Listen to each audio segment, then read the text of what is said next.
Okay, good afternoon po. Just to check lang po kung naririnig ang ating audio. React po tayo ng konti.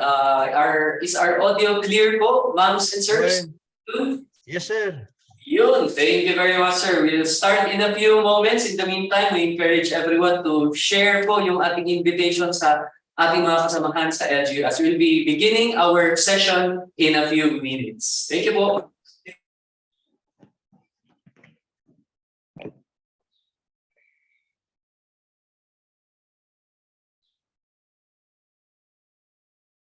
In a few minutes.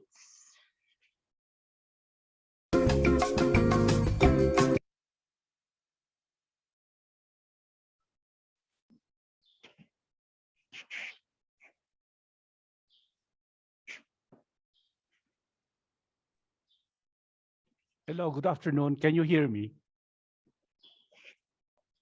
Hello.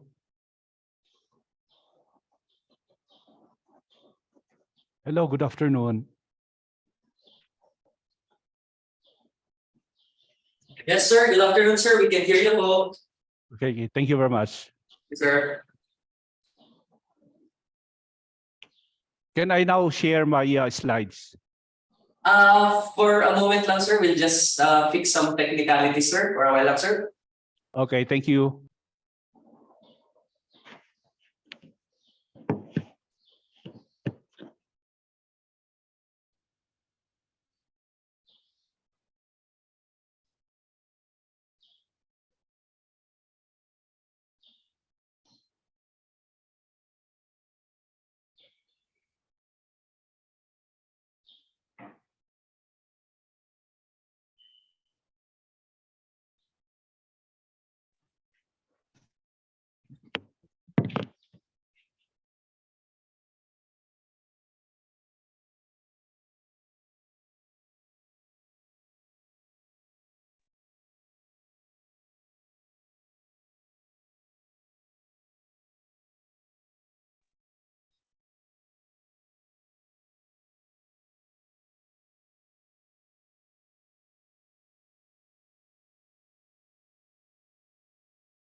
Okay po, good afternoon po once again and welcome po sa ating Ipeyas Session 3 Learning Session.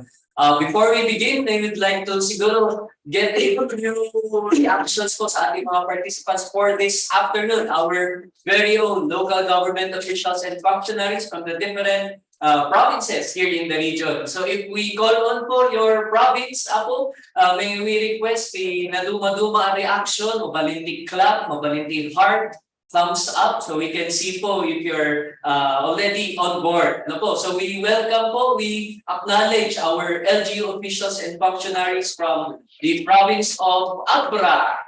Nagiti kakadwa tayo apo and LGU functionaries from Abra.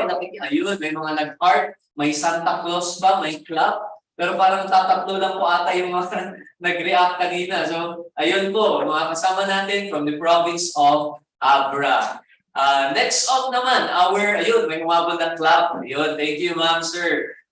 Next naman po, we'd like to acknowledge our dear officials and functionaries from the province of Apayao.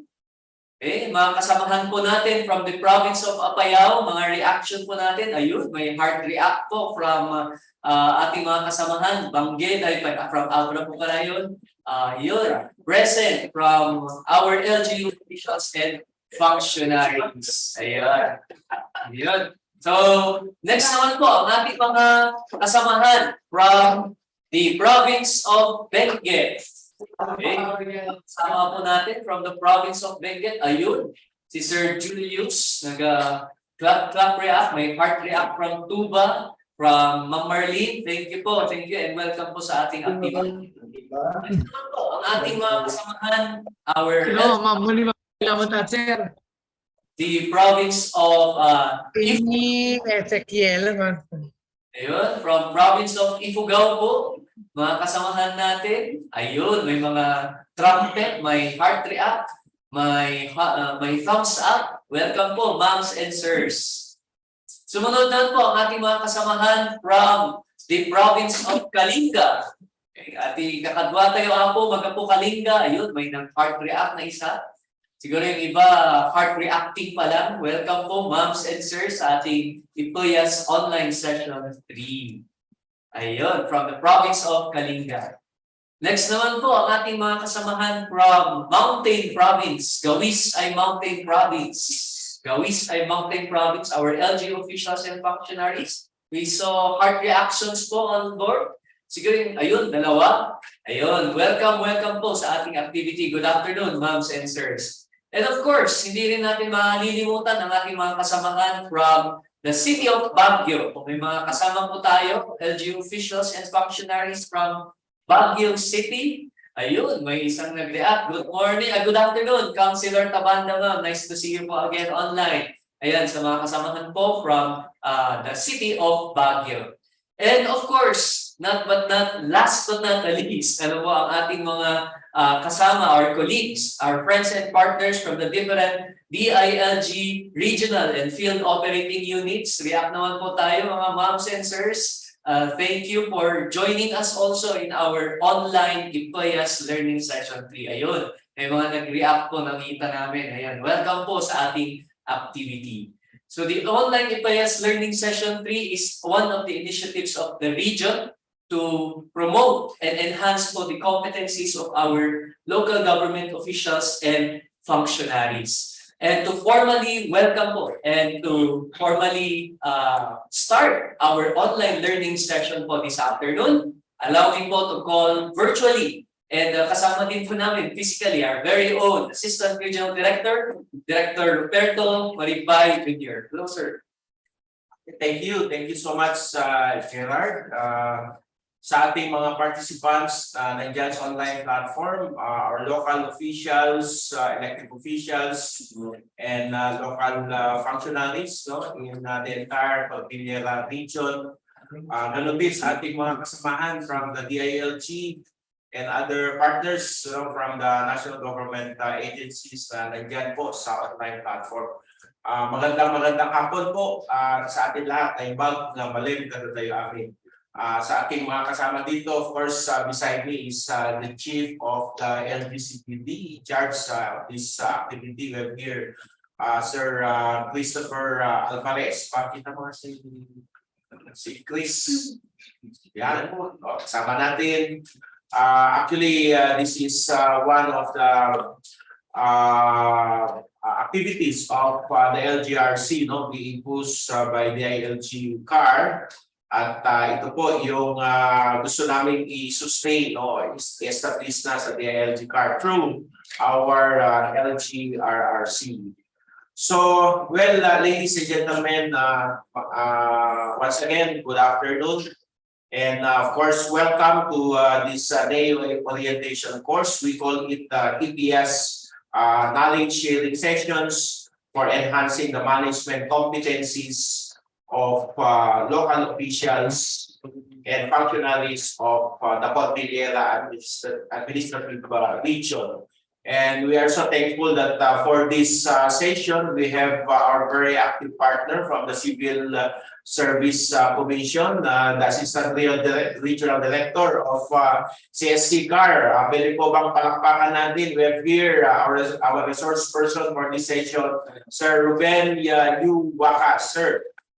Thank you, sir. Thank you. So the session will focus on an essential aspect of local governance, and that is local human resource management.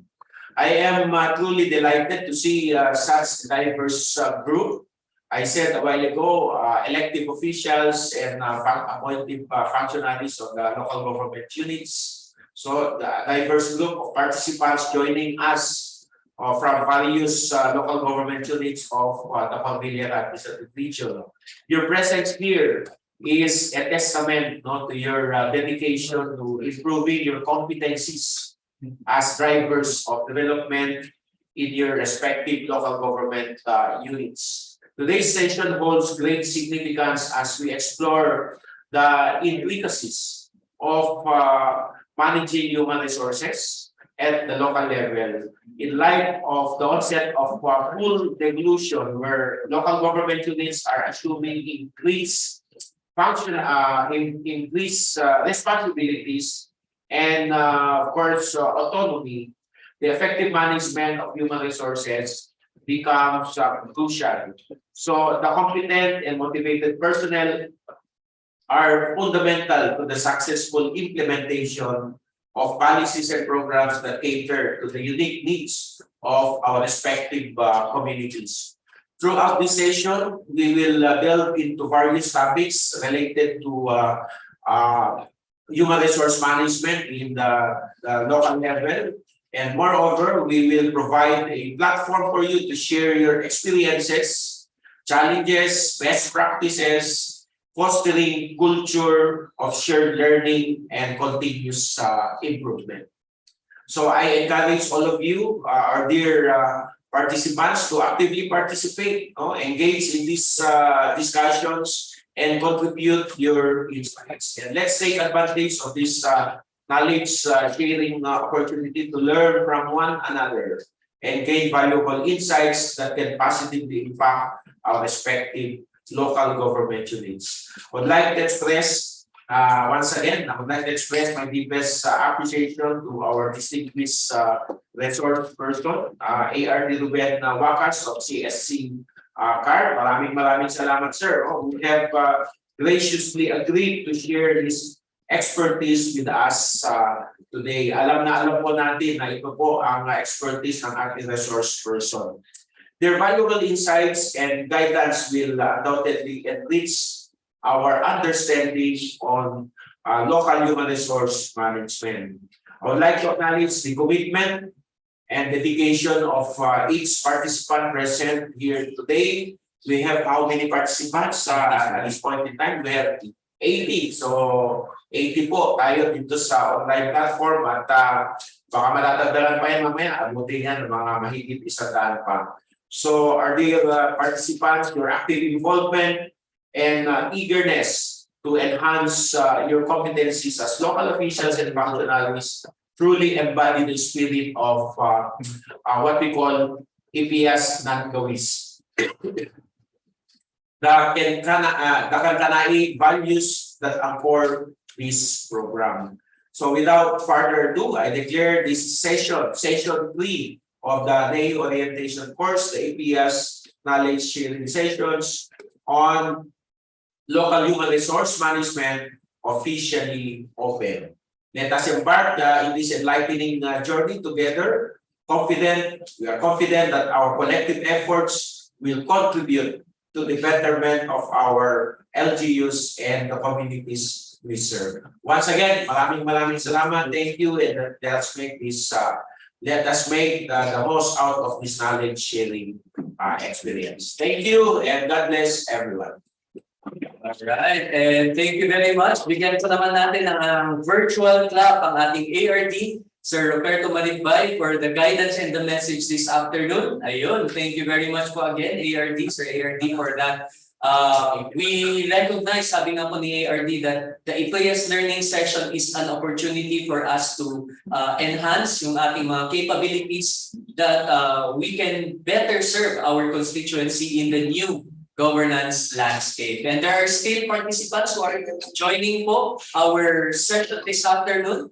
But before we proceed po to our session with our resource speaker, allow us po to share some reminders po for our training days afternoon. So allow us po to share our slide. So first po dito, please be advised that our online learning session is recorded. This will be for purposes of our documentation. Your attendance will also be recorded. We'll be flashing later yung ating link for our attendance. And later during the session, we'll also be sending the attendance registration link to the chat box. We encourage po ang ating mga dear LG officials and functionaries to accomplish our attendance throughout the online event. Ano po? Another po, please use the unique link sent to your registered email to join via Zoom webinar. So it is also advised that we try the Zoom application prior to the conduct of the webinar. Although we are confident na kabisado na po natin ang ating mga Zoom.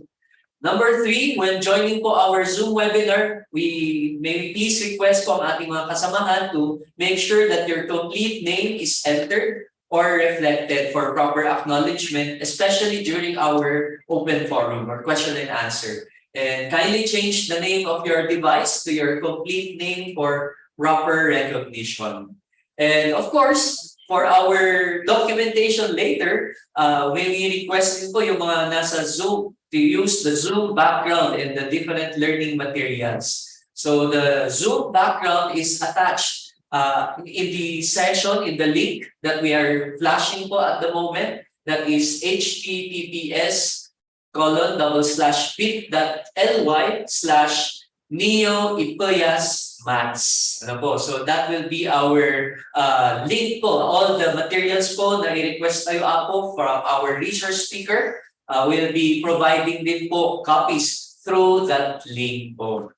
Okay? So I guess we're all ready na po for our online learning session. But before we proceed po, we'd like to capture din po kasi medyo marami po tayo ngayon. And habang andito po yung ating mga kasamahan from the regional office, especially Sir ARD and our division chief, may we request po everyone to open their camera for our documentation. Buksan po natin, no kaya tayo po, marukatan, nagiti cameras tayo for our documentation. May we request po, ayun, kita ko agad from MLGU Sagada, andyan si Ma'am Evelyn, andyan po ang mga kasamahan natin from the different field operating units. Ano po? So yun, may naka-share bigla. Ayan, so siguro we have three screens lang po. Ano sa tayo lang po nga i-lock this smile tayo as we will be documenting our session. So for the first screen, 1, 2, 3, smile. Okay po. Next screen po. Second screen, ayun. Para smile ready. Ayun, nakasmile na lahat. Naka-ready na po sila. Ayun. 1, 2, 3. Okay, baka nahihirapan yung ibang magbukas. So, third and fourth screen po. 1, 2, 3. Andiyan si Bayo. Ayun, the neck of knowledge. Our Mayor Benjamin Magalo is also joining online. Good afternoon, sir. And of course, our fourth slide. Ayan. So, may mga kasamahan from our DILG family. So thank you po ulit. Thank you very much for opening your camera. Later on, we'll be documenting still for our activity. So at this point, we now go to the purpose why we have this occasion or why we have this training. For the first 2 sessions, we have had indeed rich learning experiences from our resource speaker. And again, this afternoon, mas mako-complement pa siya with our able and competent resource speaker who has been our partner actually in most of our engagements with the local government unit, particularly in training our LGU officials and functionaries. He's very active and engaging. We encourage everyone to write down questions or post questions if you would have later. And our research speaker will be answering them later after his discussion. Without much ado, it is a privilege to welcome po in our Ipeyas learning session our partner from the Civil Service Commission CAR, Assistant Regional Director Ruben Yu Wakas. Good afternoon, sir. Hello. Hello. Good afternoon, Sir Gerald. Yes, sir. Loud and clear, Okay, sir. can you hear me? Yeah. Yes, sir. Am I audible? Yes, sir. Loud and clear, sir. Thank you very much, and good afternoon, everyone, to all the officials and employees of local government units who are in attendance, who are participating in this webinar today. Yeah. Okay, so if you allow me, but before that, may I express my sincere gratitude to the department, DILG-CAR, for the invite, for this invite to share with the officials and employees of local government units, particularly on my topic this afternoon. Okay, I'll try to first share my slides.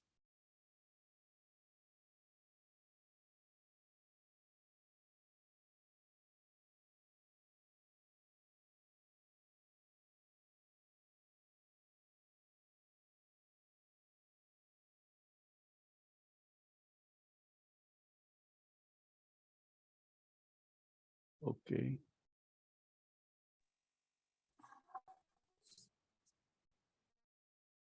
Sandali lang po. Okay. Yeah. Can you? Yes, sir. We can see. Can you see my slides? Yes, sir. Yes, sir. Clear po. We can see. Okay. Thank you very much. Okay.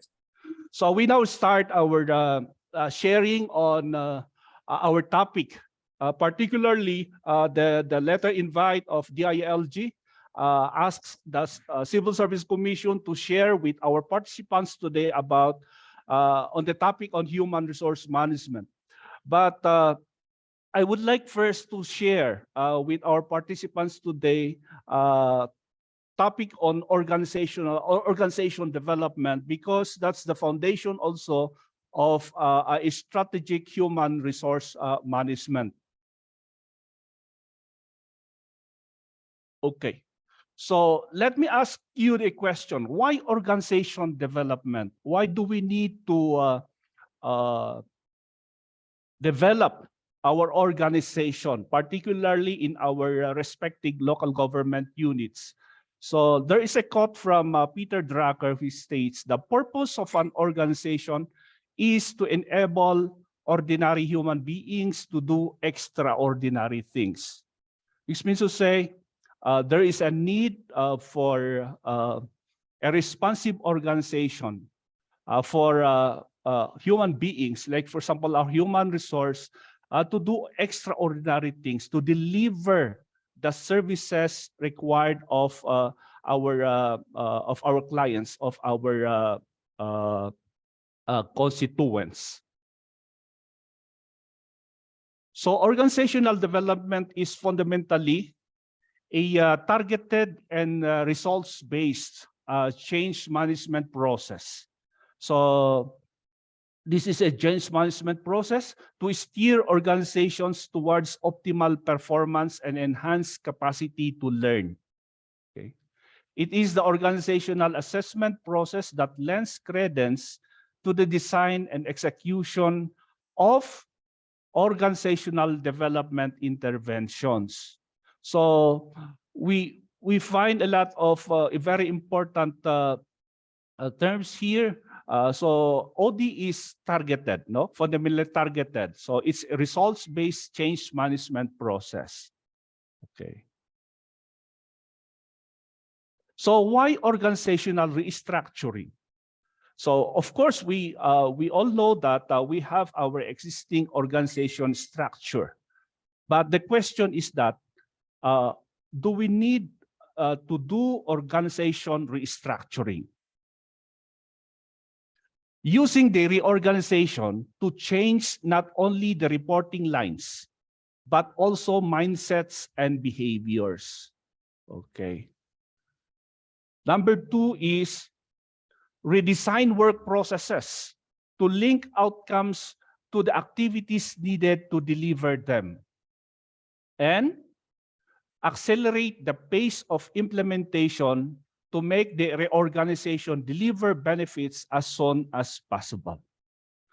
We all know that there are a lot of changes that are happening today relative to information technology, relative to the mandates of our local government units.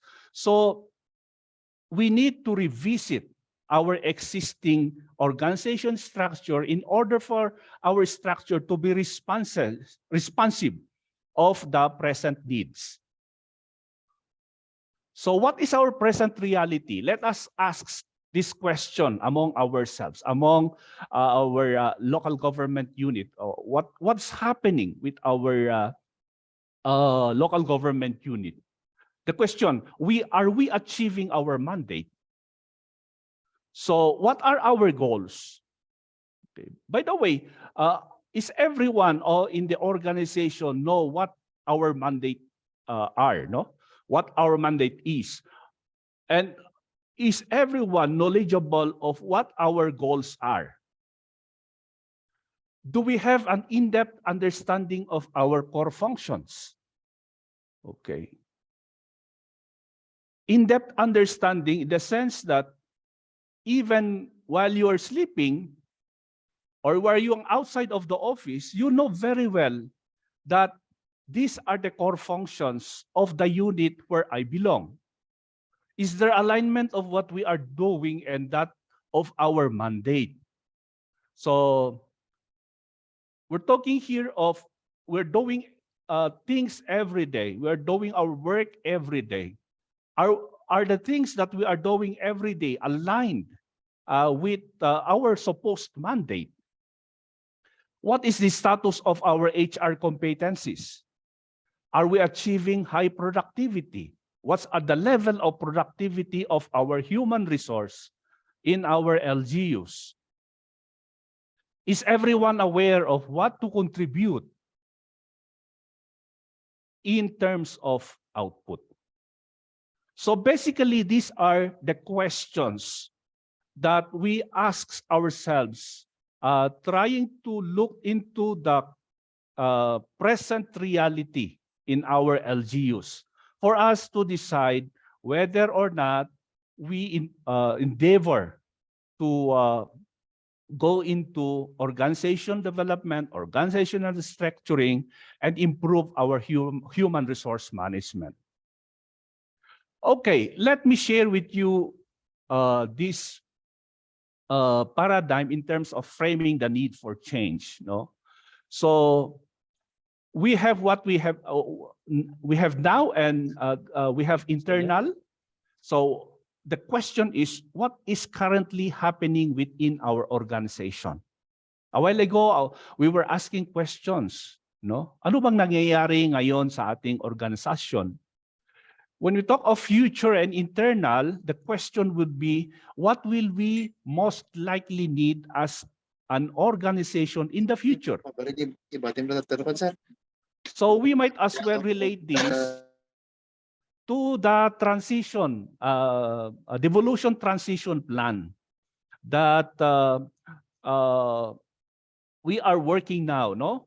So what is our future? And that is internal. What will be most likely need as an organization in the future?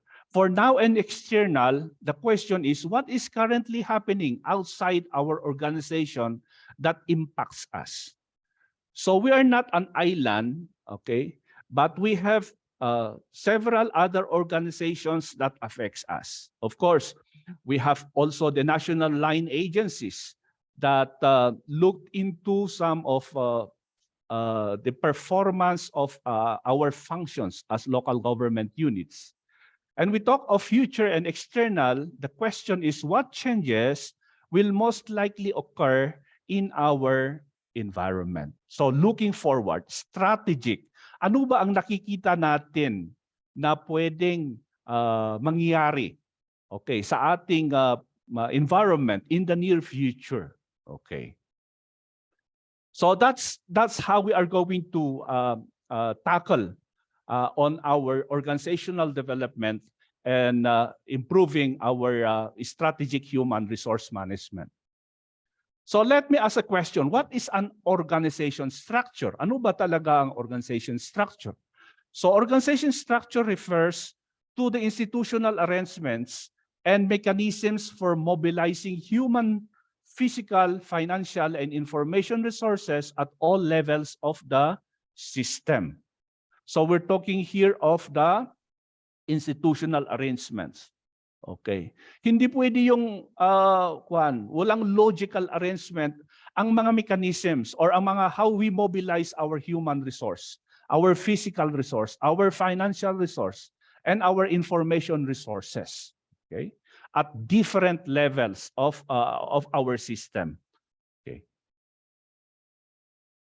So structure is the arrangement and interrelationships of component parts and positions in an organization. It provides guidelines on the division of work into activities. Okay. If you have not observed, no, there are instances that different departments, okay, different work units in the LGUs have overlapping functions. Okay? Ito yung kailangan natin na titignan. Kung minsan ginagawa ng isang department, tapos dinudubli na ginagawa pa rin ng isang department ng isang LGU.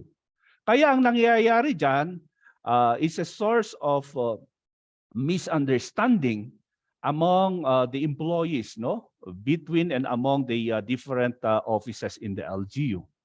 Linkage between different functions. Ano bang linkage? Okay. So how do we collaborate? How do the different offices collaborate?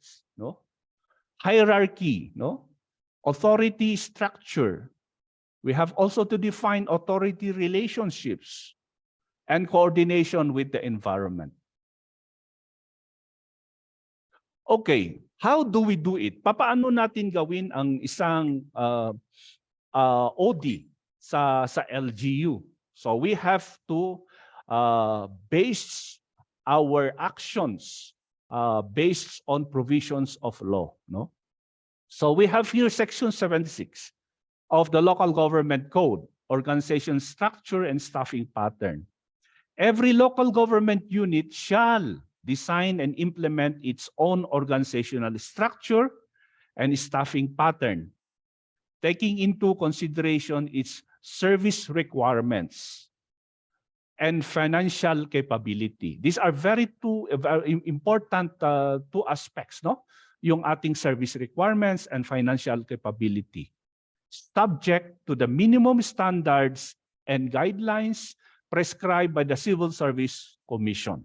Okay, which means to say, the Local Government Code mandates the Civil Service Commission to issue rules or to issue guidelines in terms of how local government units shall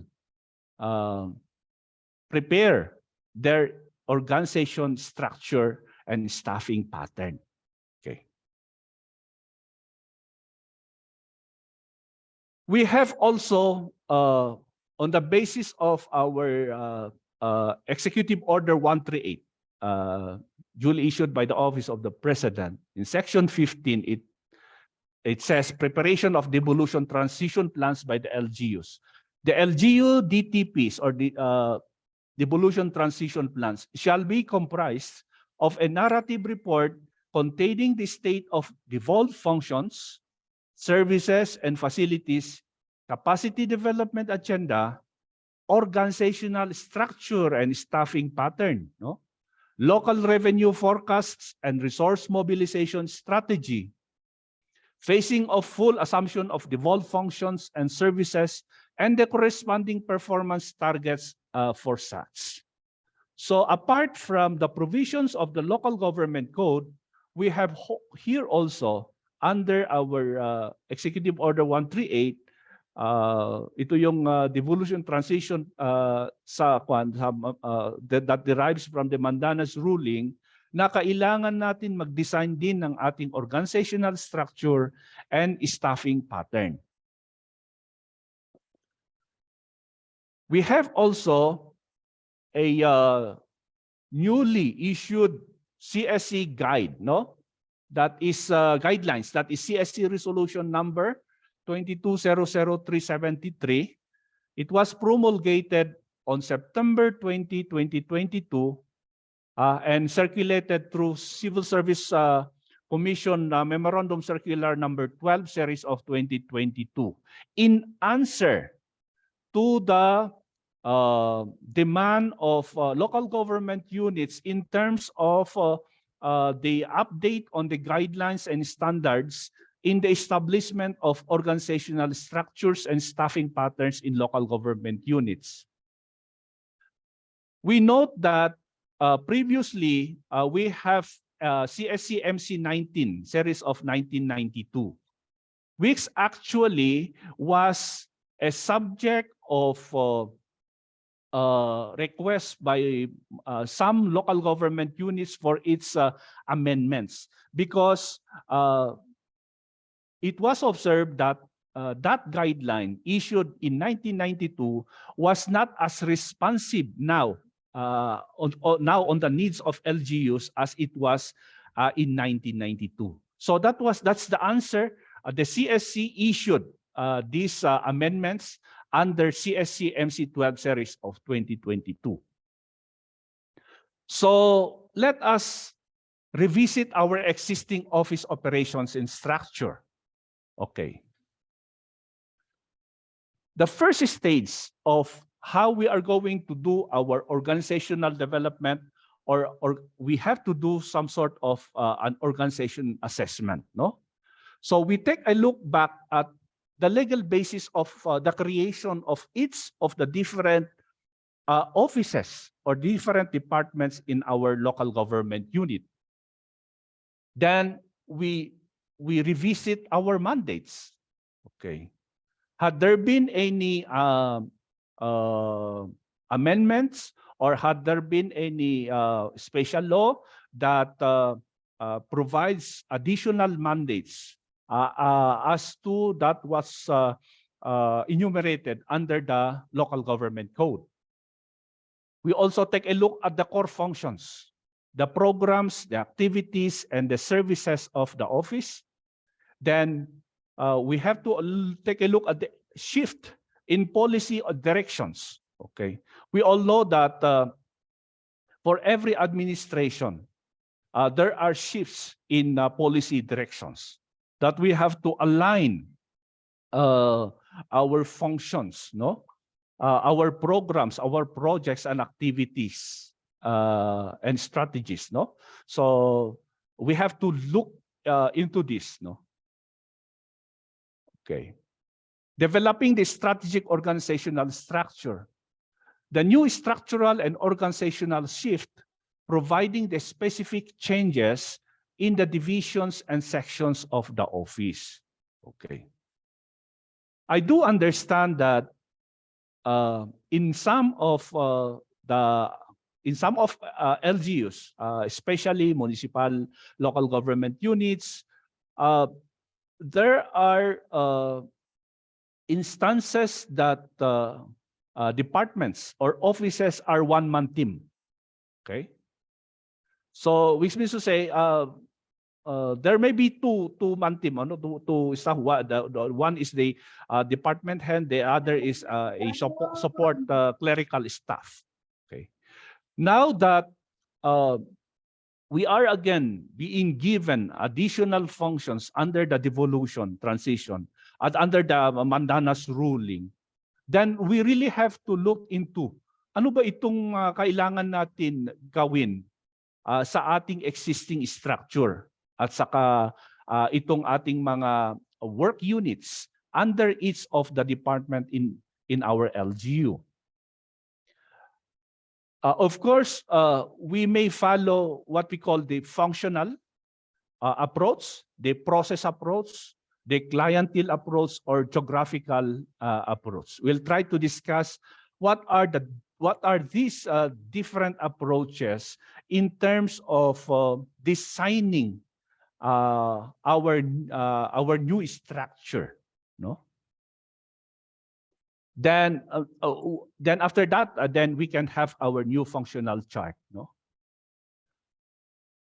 The staffing shift, providing the changes to be made in the staffing pattern and personnel of the office, as well as the organizational strengthening strategies that need to be implemented.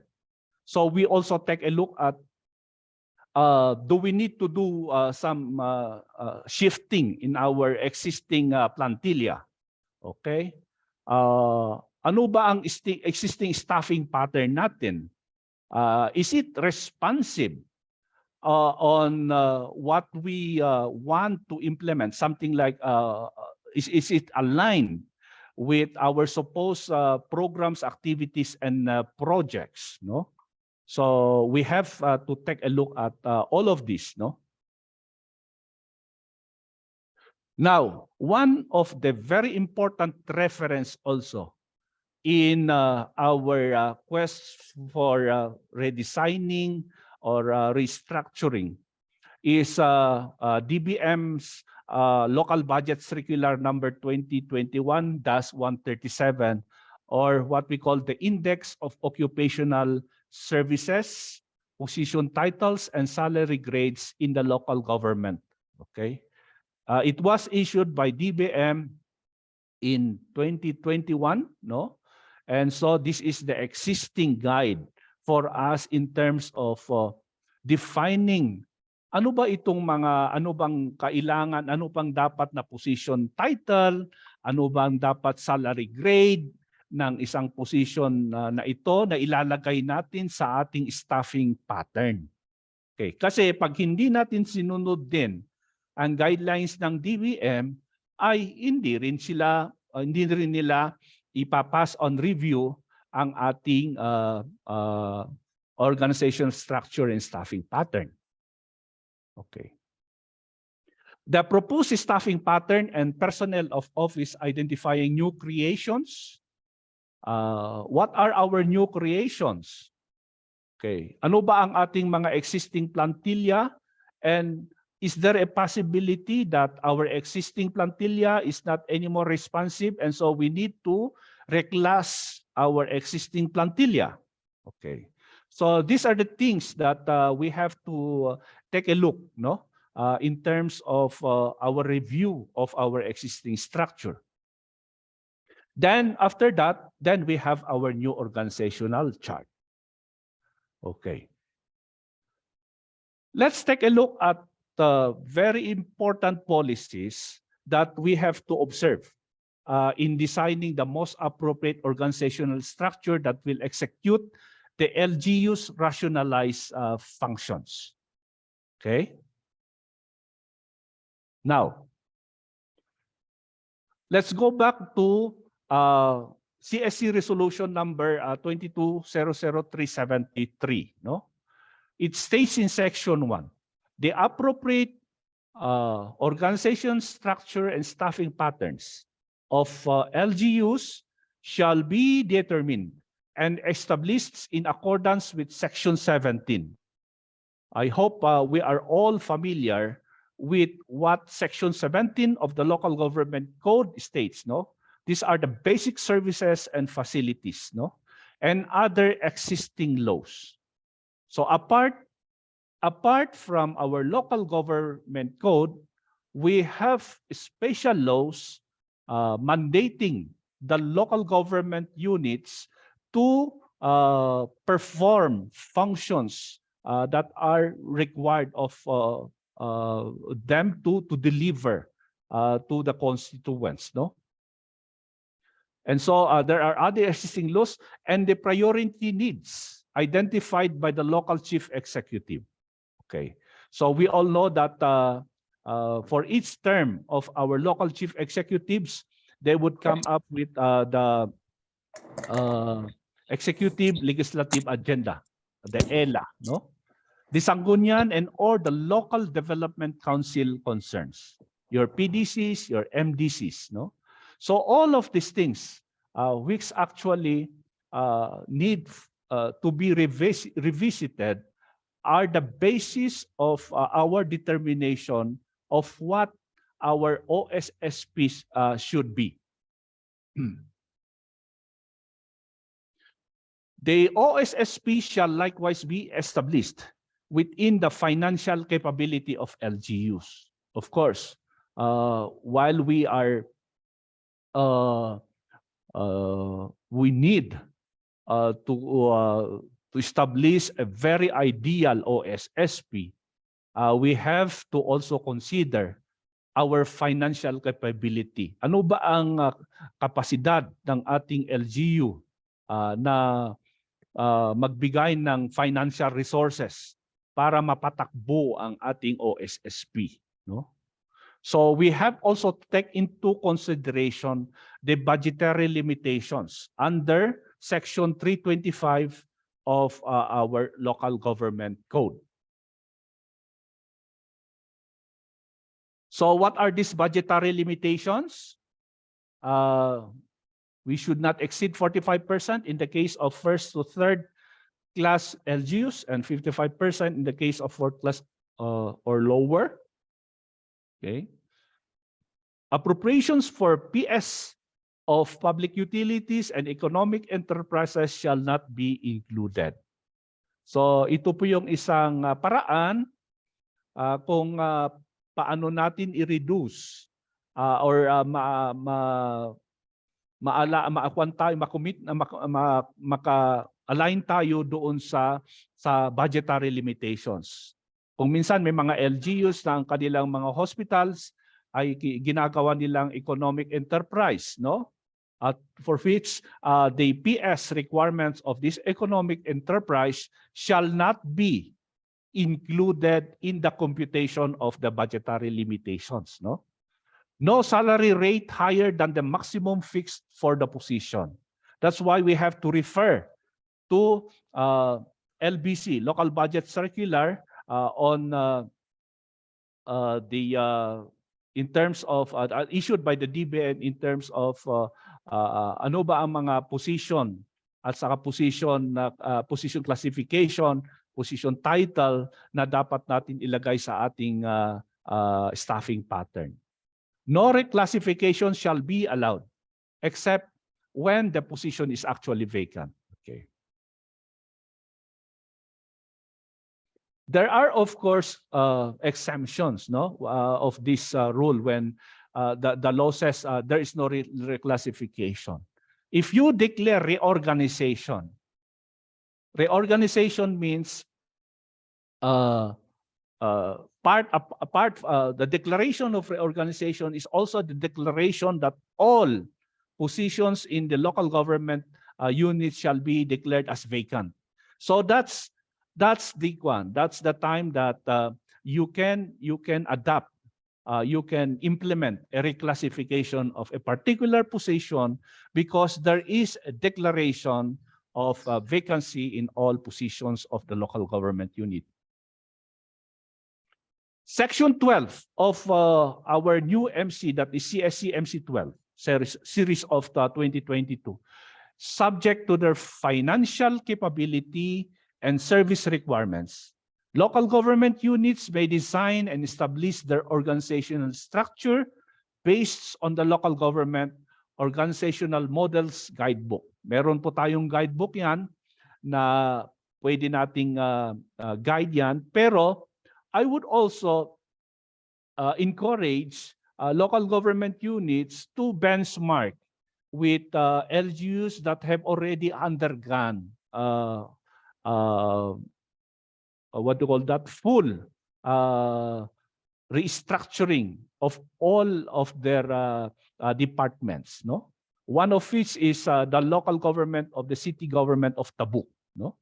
They implemented the restructuring and reorganization 2 years ago, from 2020 to 2021. Okay. The LGUs composed of several offices pursuant to Republic Act 7160 and special laws may establish through their sanggunian the following structural units. So this is what is provided as a guide by under CSC MC 12. No?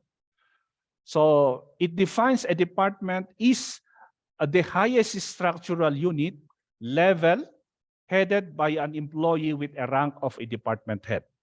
Okay, so an LGU may actually create an office, and the highest level office is a department. No, a division is the second highest structural unit level and may be composed of sections performing dissimilar tasks but related functions headed by an employee with a rank of division chief.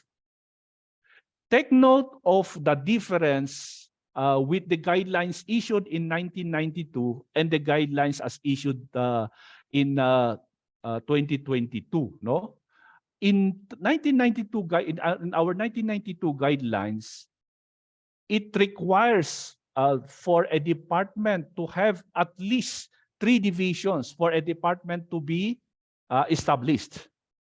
But you would note now that it does not prescribe. It does not prescribe a number of divisions for a department to be established. Okay, which means to say you can establish a department with only 1 division. Okay. Now, here again under the division in 1992, it requires that there should be at least 3 sections. Okay, before a division work unit is going to be established. But now, it does not mention any number of sections for a division to be established. A section is the lowest structural unit level, which may be composed of positions performing similar tasks headed by an employee with a rank of section chief.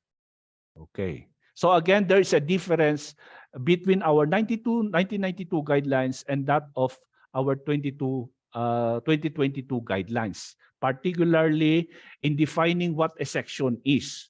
Kasi noon, kailangan kapag gumawa ka ng isang section, kailangan at least tatlo na staff ang nandyan, no? 3 tao, no? Ngayon walang sinabi, no? Kung ilan. Ay, pwedeng isa, no? Pwedeng 2. Okay?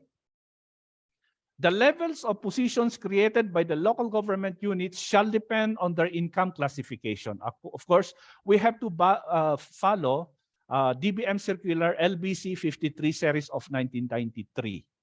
Here in this local budget circular, it provides for a guide in terms of the level of positions in terms of salary grades for a particular LGU belonging to a income classification.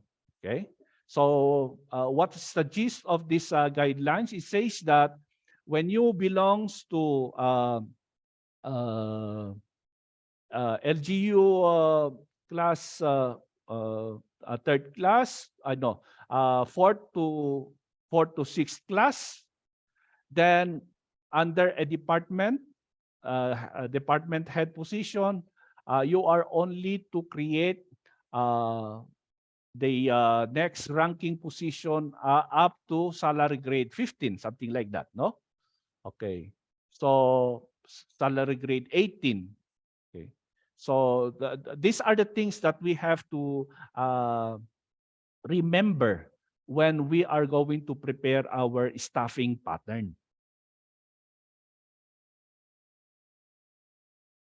The resulting organizational structure and staffing pattern should strictly observe the overriding goal to improve the delivery of vital government services in terms of quality, scope, speed, accountability, and affordability. That is basically the things that we remember in terms of how we are going to design our staffing pattern. Okay. Kasi hindi naman pwedeng gagawa kayo ng staffing pattern o ng isang organizational unit or isang department na iniisip nyo na meron kayong taong ilalagay. Kasi that will distort, that will dilute the purpose of why we try to improve our organization structure. Okay. Thus, the organization and staffing structures should promote focused use of limited resources, okay, on core functions and programs, and simultaneously cut down wastes and overlaps by scaling down, phasing out, or abolishing non-core functions and programs. We should remember that under Section 17, the basic services as provided in the local government code, there are, of course, differences or dissimilarities in terms of the needs of our LGUs. Okay. Ibig sabihin, yung ating LGU sa isang city ay hindi naman parehas ang need doon sa LGU sa isang municipality, no? And at the same time, even across municipalities, hindi pare-parehas ang need talaga, ang priority, ang need, ang focus ng mga LGUs natin. Like for example, an upland municipality as compared to a lowland municipality would differ in terms of their priority needs, no? So let's take a look at this, no? Ang unang-una sabi natin kanina, let's define first ano ba talaga ang priorities, ano ba ang focus, ano ba ang needs natin. Okay.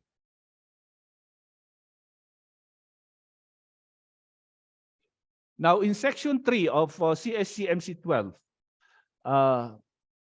we have here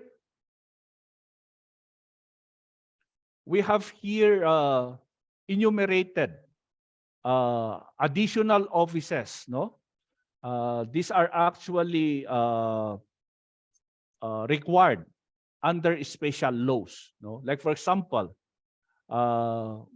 we need to create our provincial agricultural and biosystems engineering office, engineer, as provided in section 24 of Republic Act number 10915. Okay?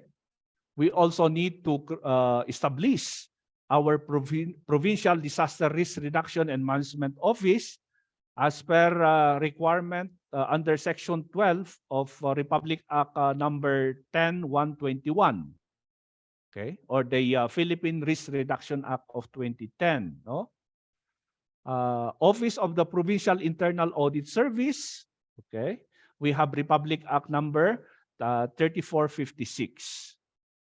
Office of the Provincial Persons with Disability Affairs Officer, we have Republic Act 10070, no? So lahat mga ito ay nagiging mandato ng mga local government units na kailangan establish nila sa kanilang units, sa local government units to function the different responsibilities as provided under these special laws. Okay. We have also the Office of the Provincial Public Employment Service Manager, no?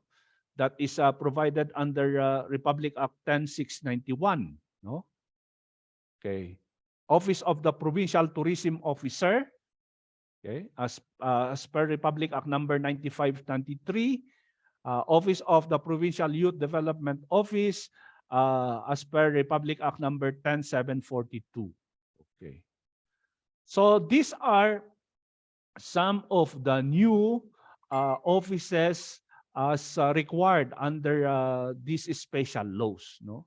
Now the question is, how about if our financial capability cannot meet the requirement of establishing such office, like for example in our municipalities or in our provinces, are we being punished? Do we be punished if we are not going to establish this?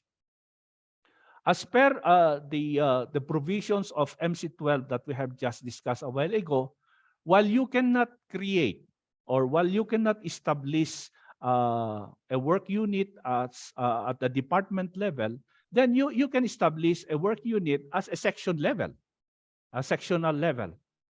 So ibig sabihin, kailangan pa rin tayong mag-establish to respond to the required function that has to be delivered, no?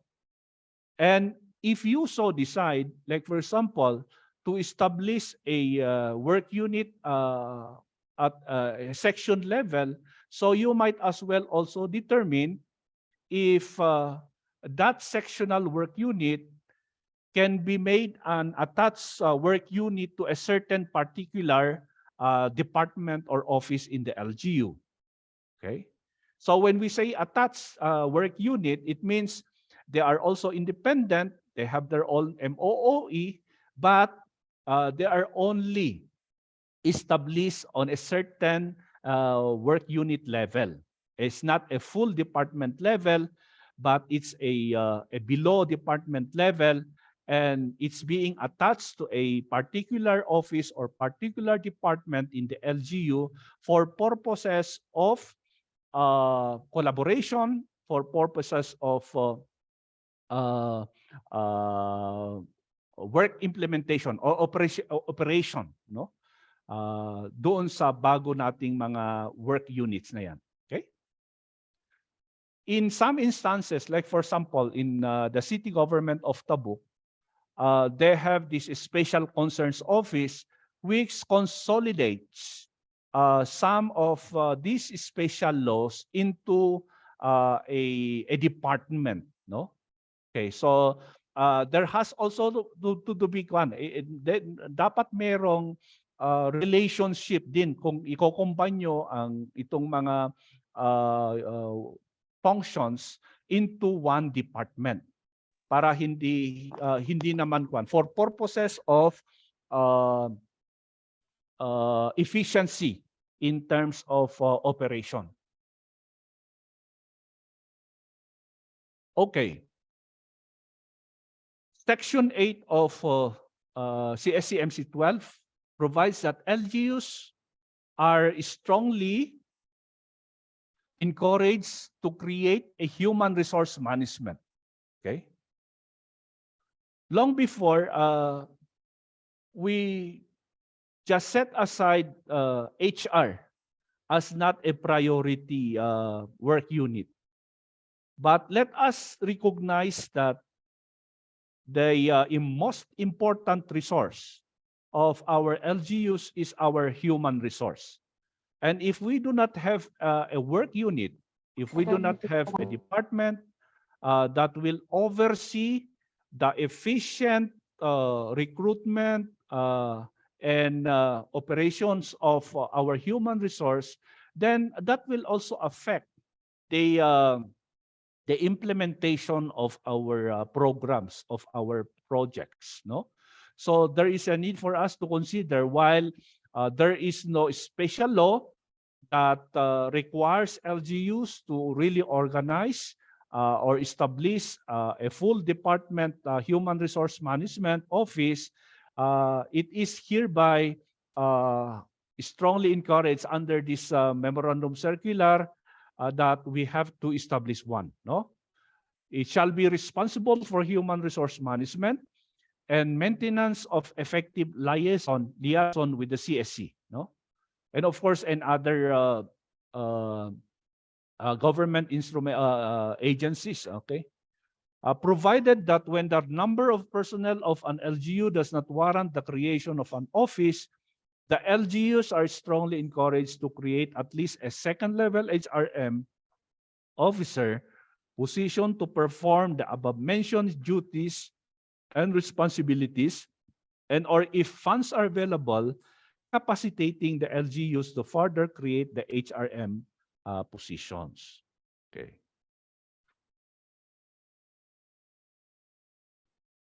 So other offices and positions not provided under Section 3 and 4 of these guidelines may be created by the LGUs. Of course, as mentioned earlier, it is the responsibility of our sanggunian, no, to determine and establish a responsive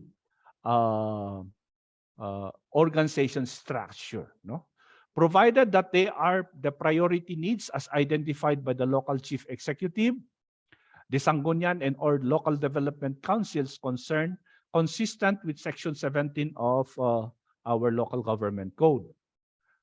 Provided further that the mandatory positions shall have been created, and provided finally that the budgetary limitations under Section 325 of our local government code have been complied with. A while ago, I did enumerated a number of mandatory positions that have to be created apart from what is provided in the local government code. Okay?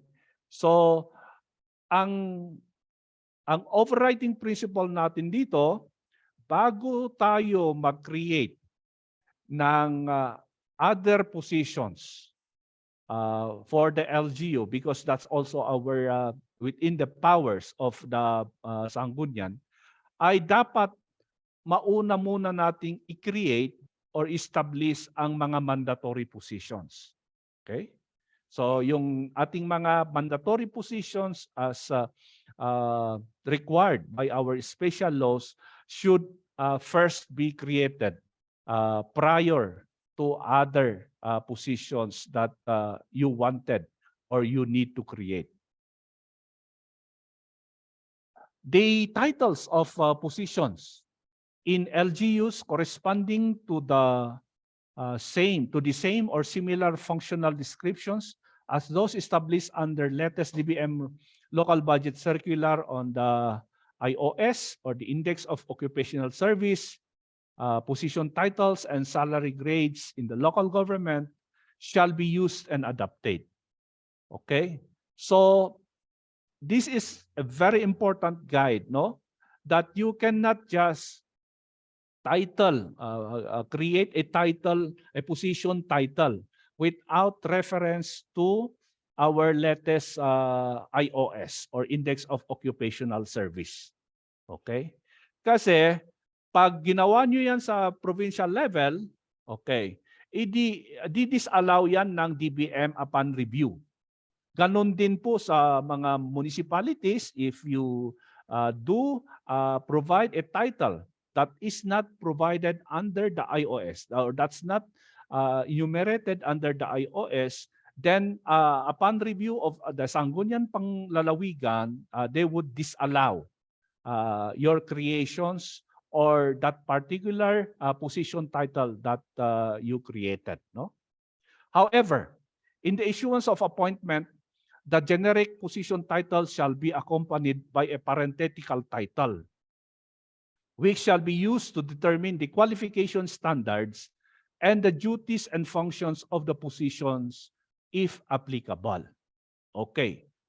This is also very important for the Civil Service Commission to determine the required qualification standard for that position.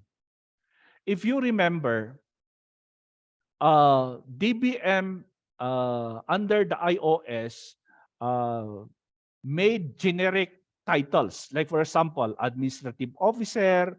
Okay, so when you talk of a cashier, when you talk of a records officer, they are all titled as administrative officers. But under this CSCMC, in their section 13, it is required that we identify the parenthetical title for purposes of the determination of the qualification standards.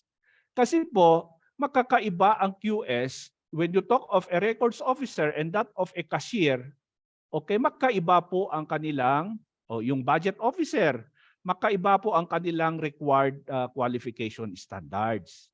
Kaya pag pinasa nyo din ang position na kailangan ang isang parenthetical title sa CSC, the tendency is that CSC would disapprove the appointment in the sense that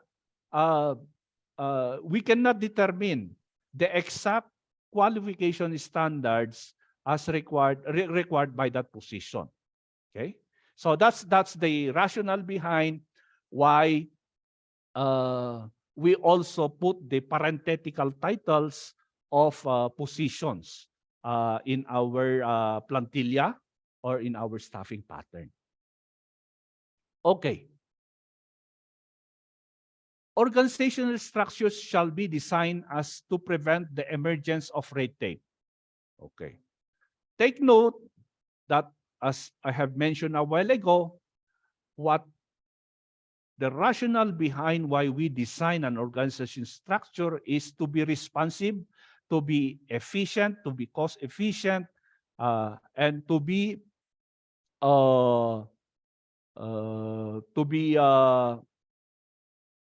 address the issues that presently we have in the delivery of our basic services.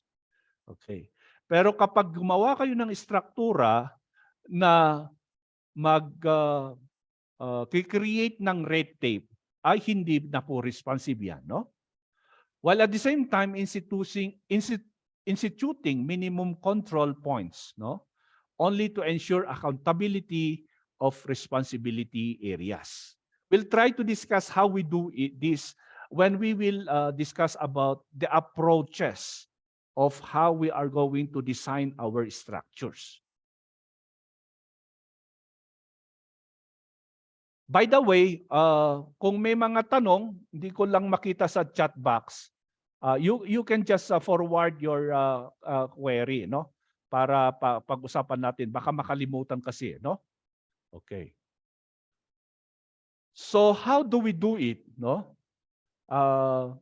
Departmentation may follow what we call the functional, the process, clientele, or geographical approaches. Okay. Whichever would ensure economy, effectiveness, and efficiency in service delivery. So titingnan natin, ano ba ang tinatawag natin functional approach? Ano ba ang process approach? And what is best required for each of the offices or departments in our LGUs? Okay? So hindi po yan makakaparehas kasi kung ano ang ginagawa ng engineering, ay iba naman doon sa accounting, iba naman sa budgeting, iba naman sa civil registration.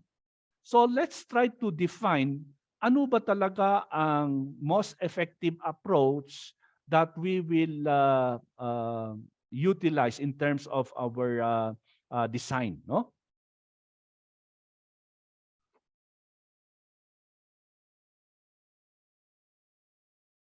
The functional approach combines activities that are indigenous or common to a major function, no?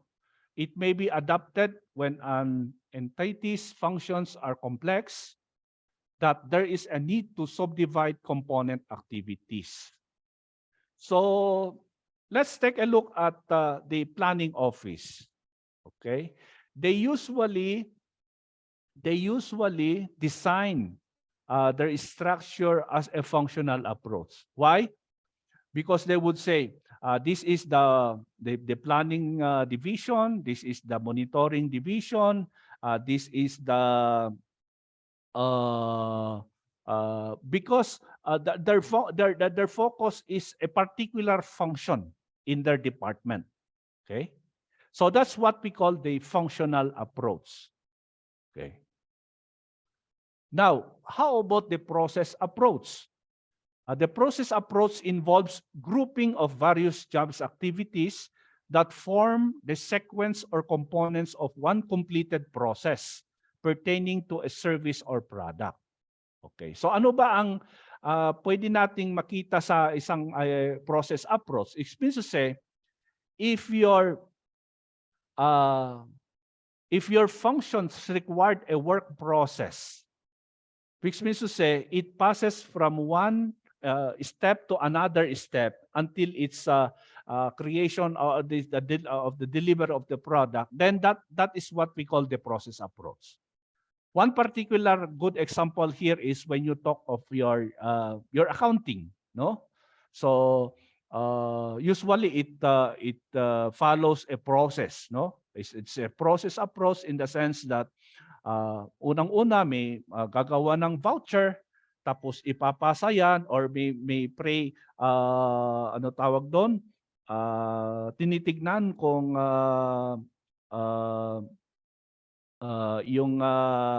yung mga documents ay establish the completeness of documents bago ipasa sa isang tao, tapos bago maipasa until such time that na-approve yung voucher, no?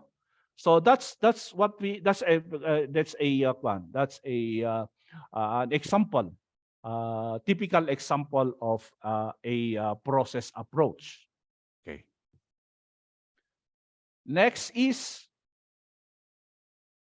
the client approach. Okay.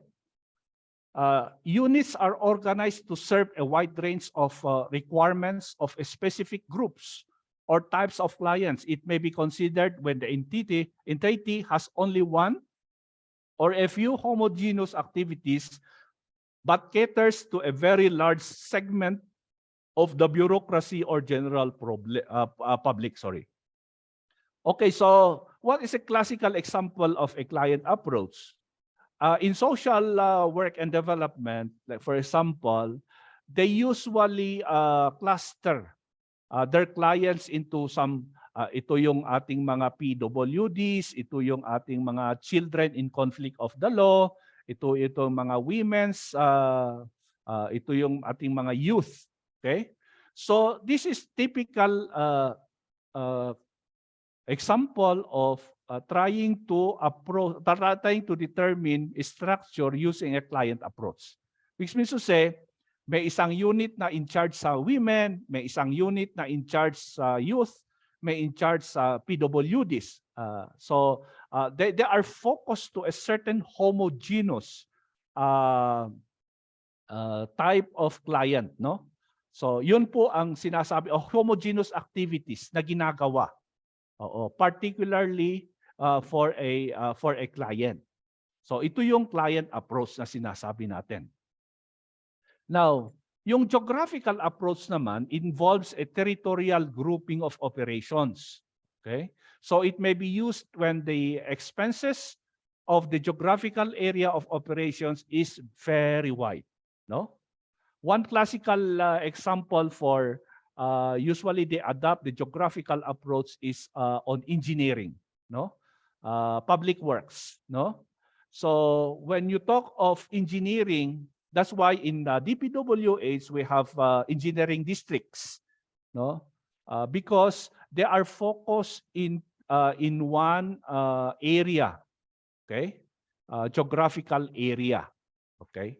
So why? Because it promotes efficiency, no, and effectiveness of the construction of public works, no. So yun ang sinasabi nating geographical approach. In terms of health services also, they usually also apply the geographic approach. Kaya nga doon sa ating mga LGUs, sa ating municipal health office, ay meron tayong mga rural health units. Okay? Because one rural health unit caters to a particular geographical area to respond to the health needs of the constituents or of the clients. Okay? So that's the geographical approach. Okay.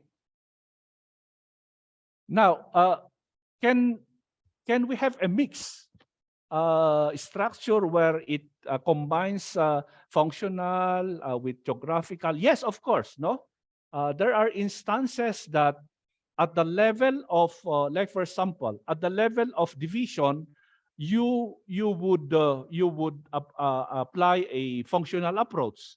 Then at the level of sections, you would apply a process approach. Okay? Why? Because we need to determine ano ba kasi ang nature of the delivery of the service. Okay?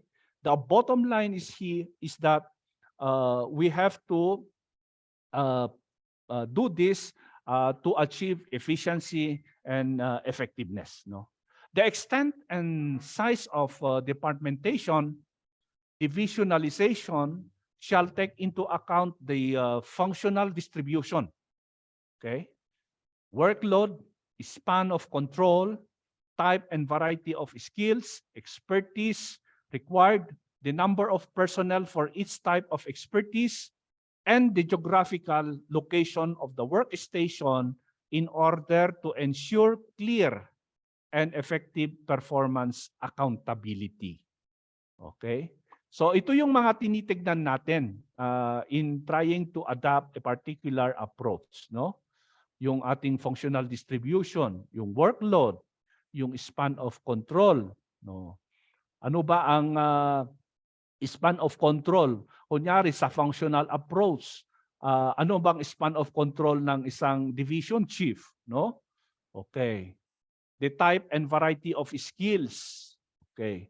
For purposes of close collaboration, close coordination, yun din ay tinitignan natin kung ano ang expertise na ilalagay natin na posisyon sa isang work unit, no?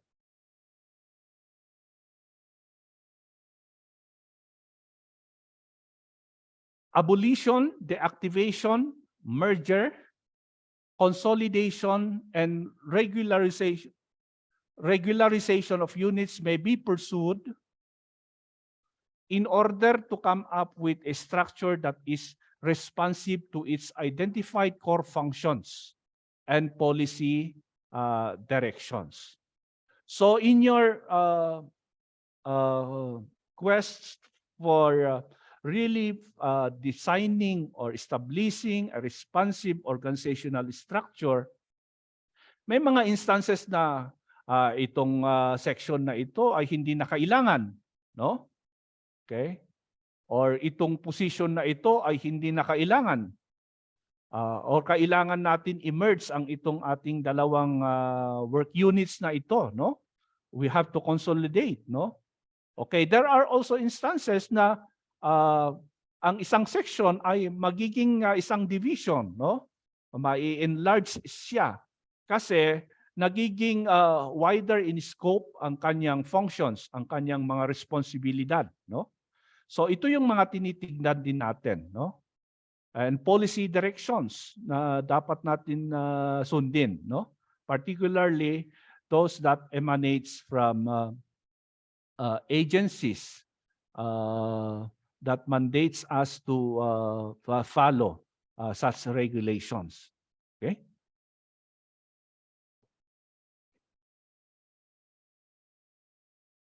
Now, let's take a look at the guides in staffing of an organization. Ano ba ang guidance natin kung papaano natin maglagay ng posisyon or staff sa isang organization? Number one, we have to reduce functions, programs into activities, tasks to identify staffing requirements. Okay. That's why when you so decide, first, a while ago, I'm talking of revisiting your mandates. Because from out of the mandates, we'll try to revisit also our programs, activities, and projects. Are they aligned? And of course, to prioritize, to focus on programs that are determined as needs of our constituents. Okay? So, upon determination of our priority programs, then we can reduce them into specific activities. Okay? Activities.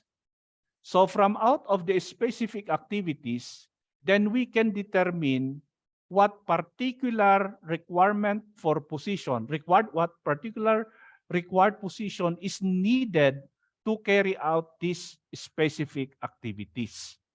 Hindi po yung gagawa tayo ng isang posisyon na walang dahilan, it's not rationalized, no? Ibig sabihin, gagawa tayo lang ng isang posisyon para ma-accommodate ang isang tao, ay hindi po ganon dapat ang gawin natin. Kasi nga dapat rationalize ang creation natin ng mga positions, ang mga staffing pattern natin. Okay? So the thing is that we have to reduce from programs into activities into very particular specific activities that we can determine the required staffing or required position that we have to create. We determine skills, competencies required to perform the functions, activities, and tasks. So apart from describing or defining the activities, then we have also to define ano ba ang skills or competencies that are required of the functions of the activities, no? So kasi doon din natin magagawa ang position description para ma-fill up natin ang position description form for that particular position.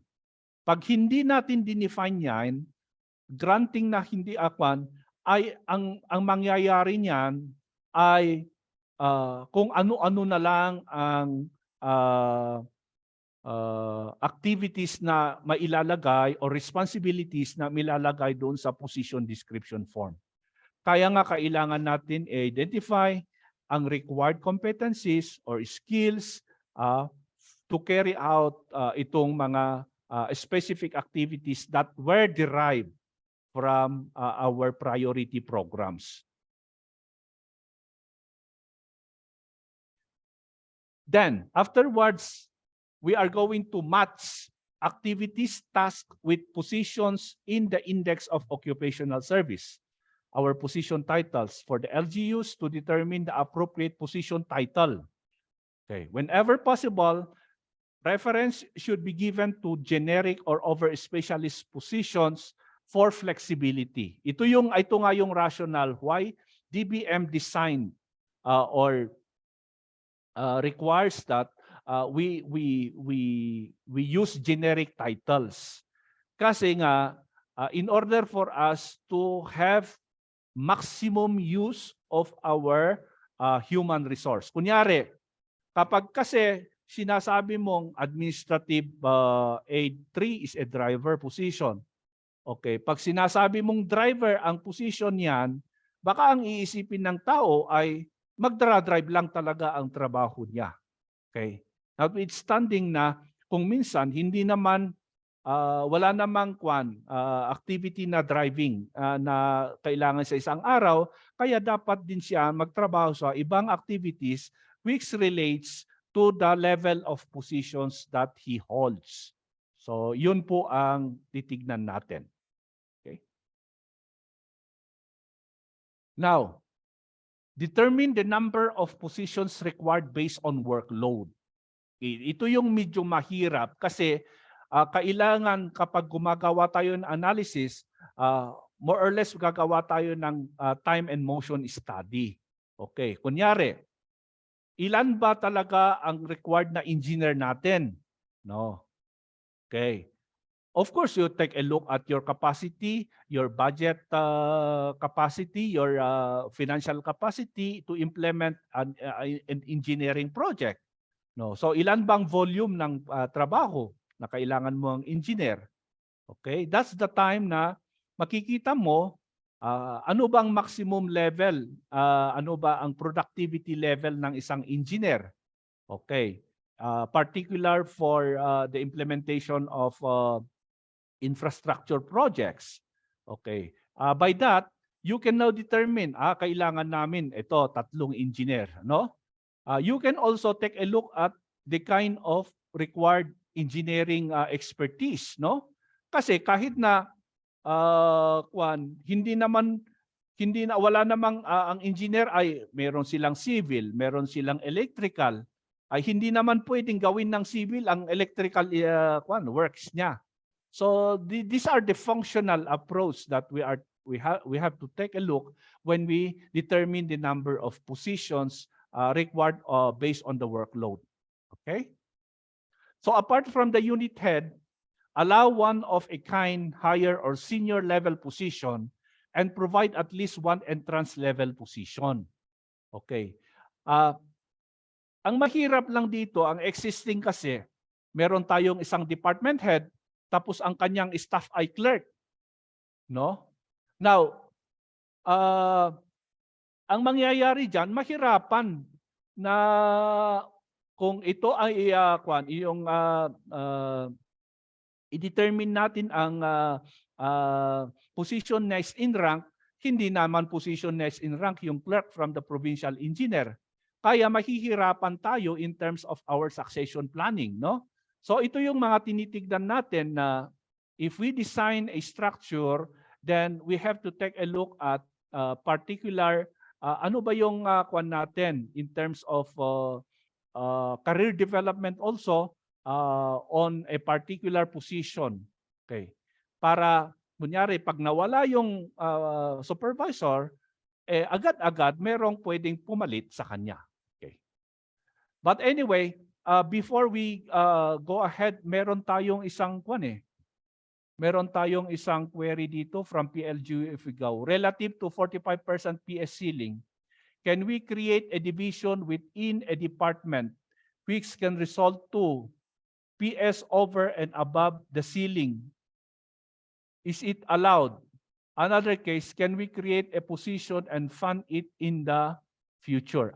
Okay. Yung first, hindi talaga pwede kapag mag-exceed ka ng PS limitation.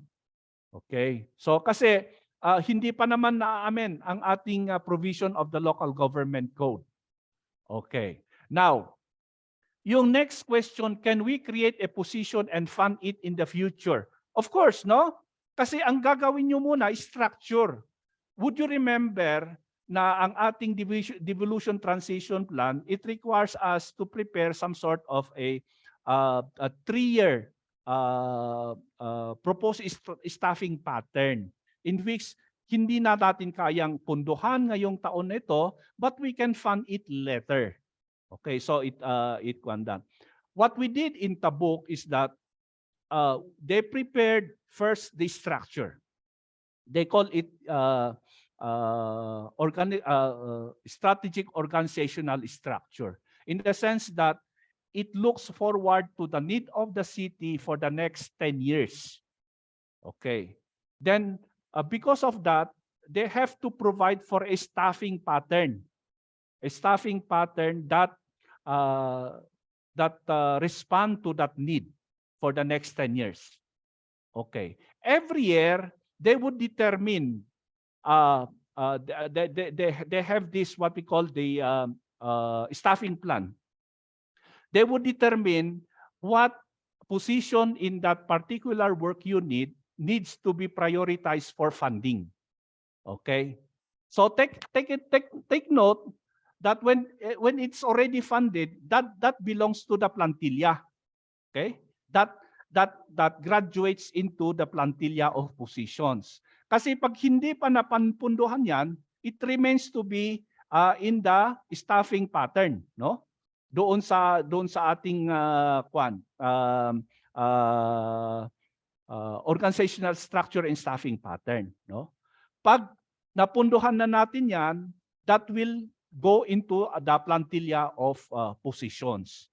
Kaya mas maganda na gawa tayo ng isang struktura, tapos gawan tayo ng staffing pattern that is responsive to our strategic needs, no? Ano bang future needs natin in terms of our structure, no? Now, every year we will try to prepare also a staffing plan where we'll try to decide what year will these positions be funded in terms of the availability of funds, in terms of our financial capability. Okay? So, tingnan nyo ito. Siguro ito, hindi pa talaga fully implemented ang ating NTA, no? Kasi nga kulang nga ang pundo na nakolekta during the COVID times, kaya yung full receipt natin sana ng national tax allocation natin ay hindi pa realize ngayon. But when we will soon realize our full NTA, kapag tumaas na, maganda na ang takbo ng ating ekonomiya, and that's the time that we will determine kung ano pa ang mga positions under our staffing pattern na pupuntahan. Okay? Now, going back to how our guide in staffing, as much as possible, we limit the provisions of assistants. Okay, you remember why there are a lot of admin assistants, clerks, no, noon, no? Dahil ang ating technology na ating ginagamit ay typewriter, no? Kailangan magsulat, no? Ngayon meron tayong information technology. Hindi na kailangan na meron kang isang clerk na magta-type sa computer, no? Okay? All what we need today, I think what we have to focus on is meron tayong mga technical people who are also knowledgeable of IT, no? Para maiwasan natin ang dami ng ating mga assistants. You know what? When we did the Tabuk City structure, we did an assessment of the existing plantilla, no? And would you believe that we found out that there were some 100 plus positions involving admin aid, first level admin positions. Ang dami, no? So anong ginagawa nila, no? Kasi ba naman kung minsan we are going to fit the position to people that we would want to employ, no? Sa LGU. Kaya mangyayari 'yon na dahil hindi siya qualified na mag-occupy nito, gagawa tayo ng position na kung saan siya pwedeng qualified, no? So I think that should not be the case, no? Where we fit people for purposes of employment, but the thing is that let's take a look at really identifying the required human resource that our LGU needs, no? Observe an optimal ratio between technical and administrative positions. Okay. Administrative positions are support to the operations. Kung ang dami-daming support kaysa sa technical mo, sa tumatrabaho talaga to directly provide to services and goods to the clients, ay hindi po maganda yan, no? It will not be cost efficient. So kailangan talaga titignan natin what would be the ratio in terms of our technical people and that of our admin people. Okay? Our support groups.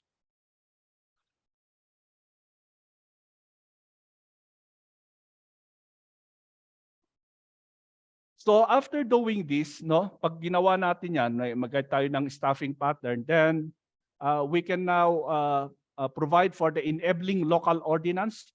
Consultations at the office level should be participated by Sangguniang members, no? So after that, we can have an ordinance providing for the 2023 strategic organizational structure and staffing pattern of the provincial government or the municipal government of so and so, no? So yun muna ang gagawin natin, yung OSSP muna natin, okay? Kasi yun ang basis din natin na magpundo or gawa ng ating plantilla of positions. Every year, we have to pass our appropriation ordinance, our budget ordinance, and when in fact we have a budget space for our PS, okay? Considering the PS limitation, and we determine a budget space for our PS, then that's the time that we might as well also look into our staffing plan for us to fund positions that are found in our staffing pattern. Okay. Okay. What is the beauty of designing first the structure and the staffing pattern? This would mean that we are ready. Kung ano we are rationalized, we are focused, and that it will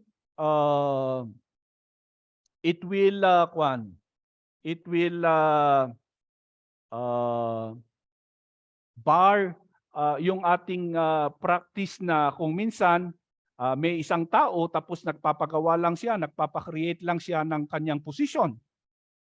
No?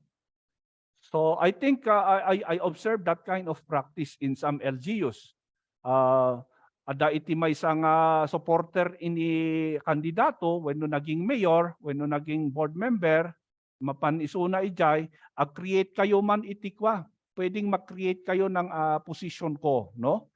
So I think those were the one practice that are not responsive of our good governance objective, no? Kasi hindi na good governance kung ganon ang gagawin natin. Okay?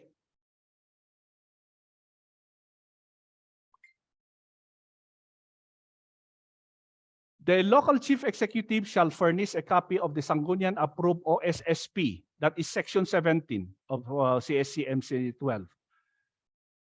Copy of the Sangguniang approved OSSP to the CSC regional field office, regional or field office concerned within 30 days from the date of its approval for their information and guidance in processing appointments and other human resource actions. Okay, so kailangan pong bigyan din kami kung meron ng reviewed and approved na OSSP ng isang LGU. After the design, ano bang mga next moves natin kapag meron na tayong strategic organizational structure and staffing pattern? Then, do we decide to declare a full or partial reorganization? Kasi that's within the power authority of the local government unit, no? Kayo nga ang maganda kasi your local sanggunian can so pass an ordinance for you to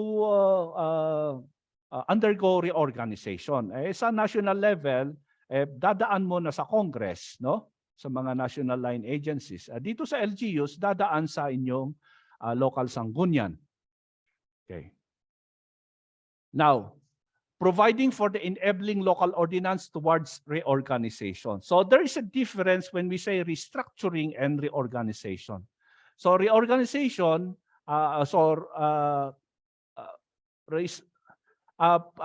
restructuring precedes reorganization, no?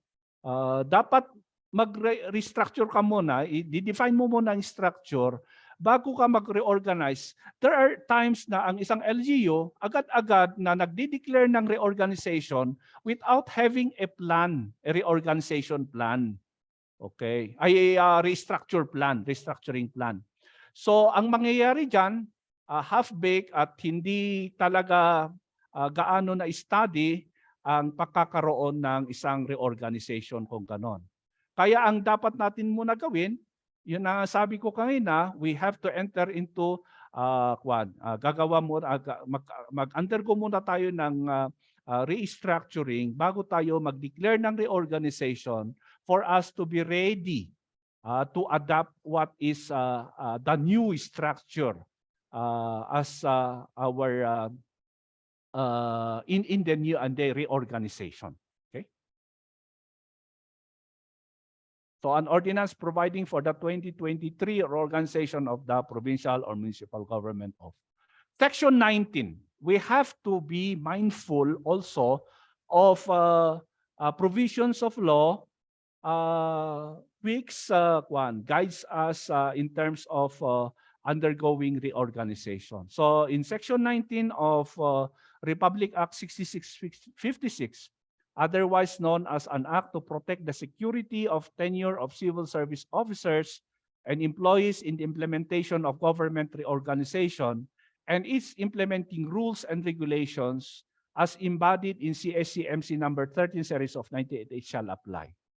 So ongoing pa po ang revision ng aming memorandum circular, particularly in the implementation of Republic Act 6656. But as of present, we have to use MC 13 series of 1998 pag nag-declare tayo ng reorganization. Okay?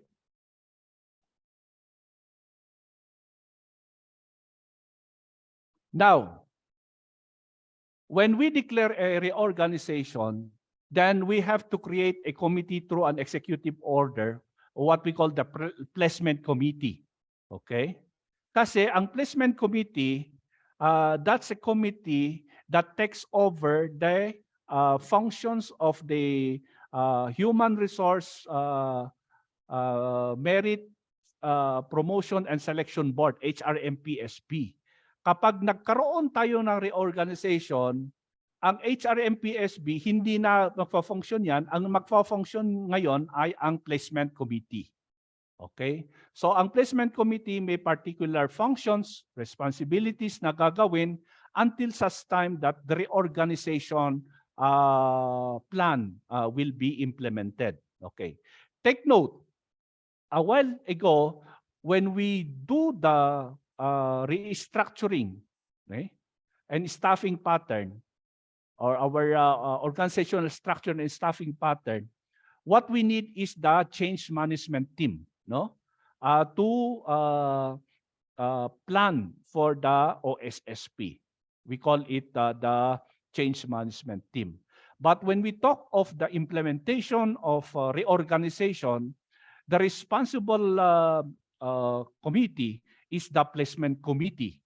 Okay, para ma-implement kung ano man ang provision ng ordinance in the reorganization plan, no? Now, we have a merong question dito. Do we need a legislative measure to abolish or create optional positions such as MIO, legal officer, and also with the mandatory positions? Okay. Ito kasing mga na ito, they were created by ordinance also.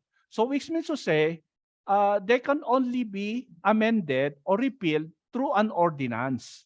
Hindi pwedeng agad-agad na sabihin na abolish na yan, no?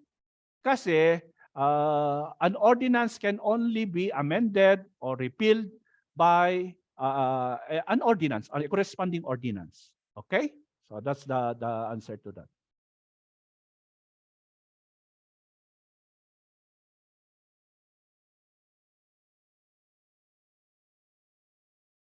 Okay.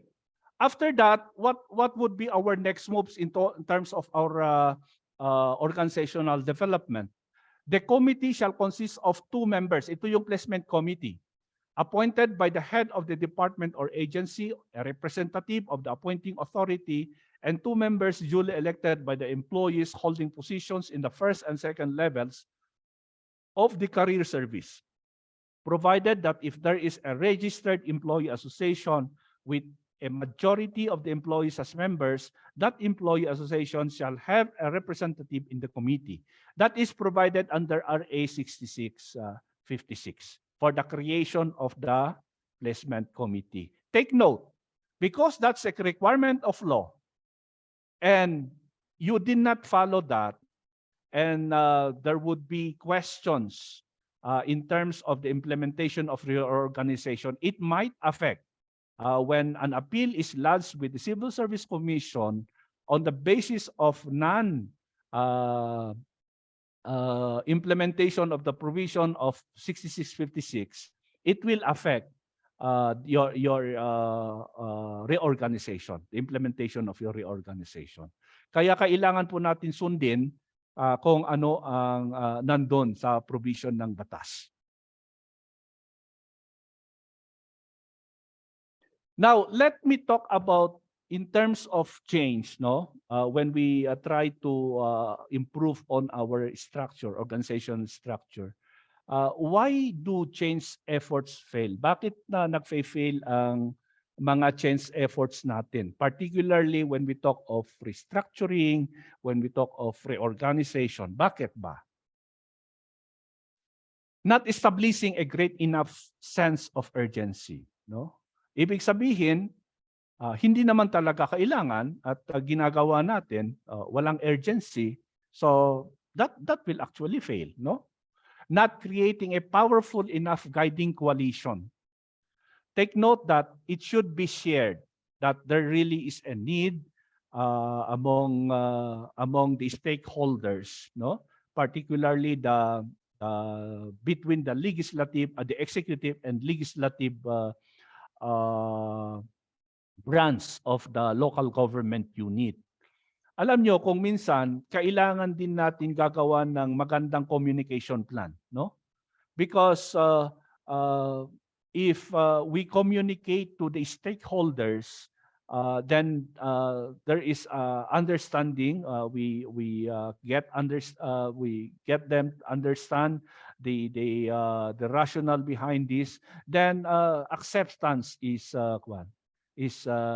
almost guaranteed, no? Then lacking a vision. Pag wala tayong vision, ano ba talaga ang vision natin? Bakit ba natin gawin ito, no? Is it personal to us, or is it really to respond to the changing times, to the need of our constituents? No. So ano bang vision natin na bakit natin gagawin ito? Under communicating the vision, no? Yun ang sinasabi ko kanina. Pag hindi shared ang vision, hindi shared ang undertaking, ay mahirap natin ibenta sa lahat, no? Pag hindi kasi shared yan, maraming oppositionists, ay malamang mag-fail tayo diyan, no? Not removing obstacles to the new vision, no?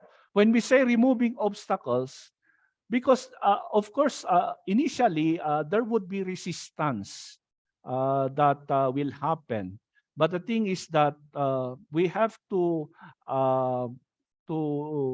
find solutions for this resistance, no? Ano bang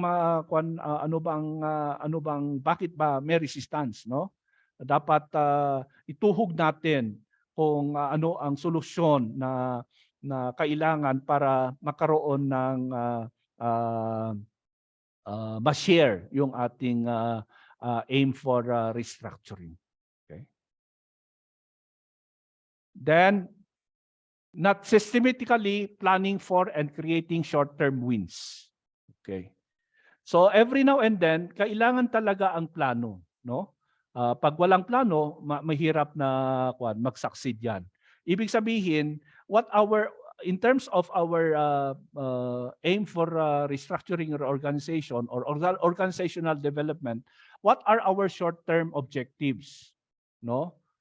For this month, ano bang gagawin natin? For next month, third month, until such time na ma-realize natin ang success, no? Kasi kailangan natin iplano yan. Hindi kusang magagawa yan kapag walang magandang plano ang ating pagkakaroon ng organizational development. Declaring victory too soon, no? Oo, yung sinasabi natin, okay na, tapos na kami, no? No. Until such time that you will realize the success or the fruit of your effort, then yung ginagawa ninyo ay doon nyo na makita na successful tayo, no? Then not anchoring changes in the corporation's culture. Yung inyong kultura sa inyong LGU, no? Dapat naka-anchor ang mga changes doon, no? We have to align also. Ano bang mga pagbabago na dapat nakatuhog, naka-align doon sa ating kultura, doon sa ating organization culture. Okay? Now, let me finish first itong ating ang ating topic on OD, organizational development, with these words from Jim Collins, who says, great vision without great people is irrelevant. So ibig sabihin, kapag maganda nga ang vision natin, kapag wala tayong great mga kuwan na tao, ay irrelevant ang ating vision. That's why I would like to introduce to you, in terms of our human resource management, our program to institutionalize meritocracy and excellence in the civil service. We have this banner program, the Prime HRM, which actually caters to improve on our human resource management in the LGUs.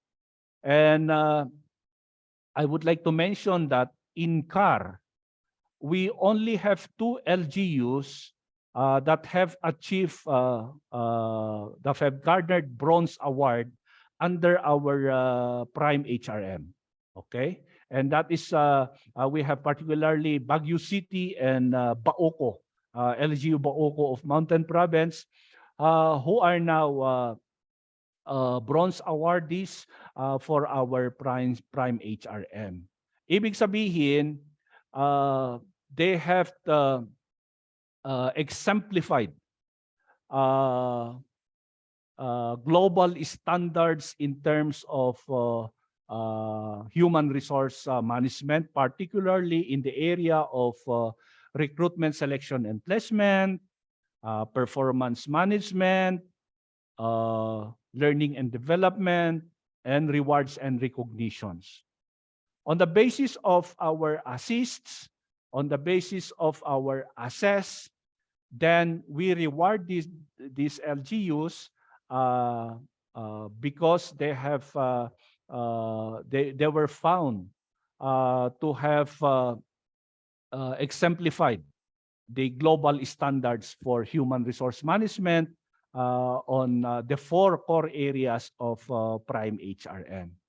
So I would like to encourage all other LGUs in CAR to work with us, to partner with the Civil Service Commission CAR for you to achieve also what city local government unit of Baguio City and that of Baoco LGU had achieved, no? Para rin masabi na ang inyong practices, ang inyong mga systems, practices, ng inyong mga competencies ng inyong HR ay tuhog doon sa mga global standards na naprapractice ng international community, no? So hopefully we will marami ding mga on deck na mga LGUs natin na they are working for their accreditation under our Prime HRM, and we hope we are talking with DILG that in the future the Prime HRM would be selected as one of the criteria in our search for our SGLG award, no? So hopefully ma-realize natin yon para apart from other aspects of good governance, local good governance, ay ma-focus din natin sa human resource management function ng LGU na ma-recognize din natin at masabi natin na we are aligned with the global standards in terms of the implementation of our human resource management. I think that's it, and thank you very much. So we will now open the online, the virtual meeting for any clarification, for any question relative to our topic. Thank you very much po.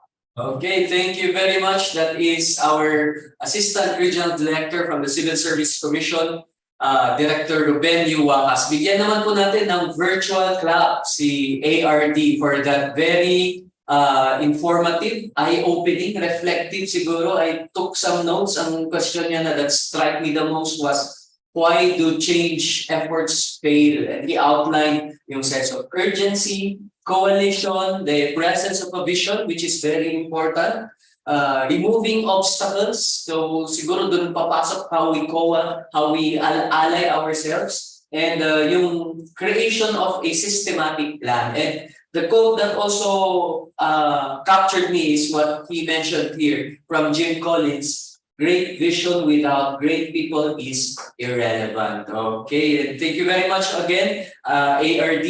I believe the floor is now open for questions or clarifications or insights. May mga nakuha po kaming questions so far, Sir ARD. Allow me to read po the first question that we noted from the Provincial Local Government Unit of Ifugao. Okay. Allow me to go over it lang, sir. Ang question niya is relative to the 45% PS ceiling. Can we create a division within a department which can result? I guess this is also answered. Another question was, good PM, sir, from Ma'am Claire Cagong of LGU Pinupuk. Ang sabi niya po dito, sir, do we need a legislative measure to abolish or to create optional positions such as MIO or legal officer, and also with the mandatory positions, sir? And yeah, I think I did answer that question. I said, these particular positions were also created by ordinance, and if there are these are created by ordinance, then of course we need another ordinance to repeal or to amend this ordinance that created these positions. Yes, yes, of course we need. Thank you very much, sir. Siguro we can also hear questions direct from our participants. No, kaya kyo Apo ma-raise the question. Feel free lang po to siguro raise your hand virtually, and will be unmute, and you can unmute yourself po. For Sir Gerald, yes, Sir sir. Gerald, can I unshare yung kwan natin para makita natin ang mga Yes, sir. paano ko stop? Okay, stop share. Yes. Okay. Yeah, that's good. That's good. Okay. Thank you very much, Sir Gerald. Okay. Thank you, sir. Thank you, ARD.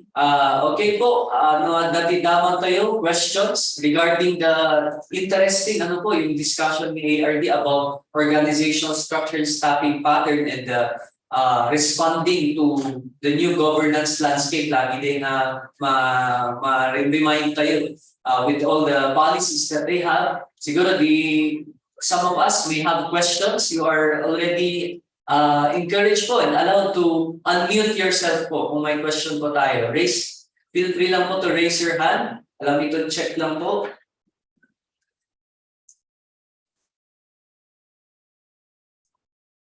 Mukhang nag-iisip pa sila, sir, ng mga Or walang question ata. Meron bang nakikinig sa akin or yun, nagtatanong sila, sir.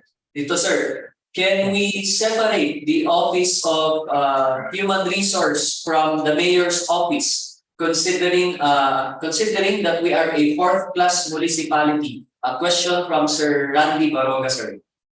okay. The overriding principle there that we have mentioned a while ago is that yung financial capability, no? Because if you say so na separate ang office ng HR from the mayor's office, then of course you are going to create a department or an office. Okay. So basically, titingnan natin, is your LGU capable, financially capable, in the sense that you are a fourth-class municipality.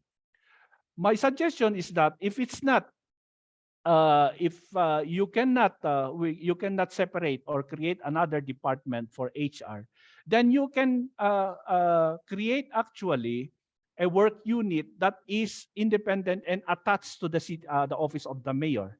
Which means to say you will be having also a separate MOOE, separate one. But the thing is that your office or your work unit is attached to the office of the mayor. Iba po kung ang plantilla mo ay under the office of the mayor. Iba po yun. That's a different thing when we say it's an attached work unit to the office of the mayor. Because when you say attached, it's an independent office, but it's attached for purpose of coordination and coordination doon sa office ng mayor, and you will have to have separate MOOE for that. Yeah. Okay, thank you very much, ARD.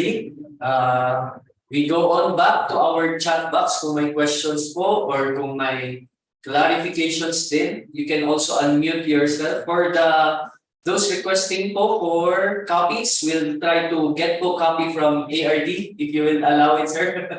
And we'll share Yeah, of course, yeah. I will email the copy and you will be responsible to give to the participants. Yes. Okay, yes, sir. Thank you, sir. We'll be flashing po later yung link where our participants can get the materials. Okay, so daapay ako, sir, ARDT damag ditoy from MLGOO, Sir Mario. The question is not directly related, sir, but I would like to ask if you can answer regarding barangay officials eligibility. Eligible po ba ang SK treasurer or secretary, sir? Yes, of course, because they are recognized as barangay officials. The treasurer and secretary are recognized as barangay officials under our local government code. Now, the thing is that they have to have completed the term. Ibig sabihin, kung ano ang term ng appointing authority na ang barangay captain, barangay council, ay yun din po ang kanyang term. Hindi pwede yung saka lang na-appoint after 3 months or after 4 months. You have to have a completed term, a barangay treasurer and a barangay secretary for you to avail of the barangay official eligibility. Yes, sir. Sir, that will also apply to SK treasurer, sir. SK treasurer or secretary. Sorry, SK treasurer? Yes, sir. Sorry. No, they are not covered. It's only the SK chairman. Sorry. Yes, It's sir. only the SK chairman who is considered a barangay official. Yun. Thank you very much, ARD, for Because that. he is a member of the council. Sorry. Yes. Akala ko barangay treasurer. Sorry for that. Thank you, sir, for the clarification. Another question po from the Provincial Veterinary Office. We just don't know kung saan province po ito. The question is, sir, with devolution, there are programs devolved to LGUs needing additional staff.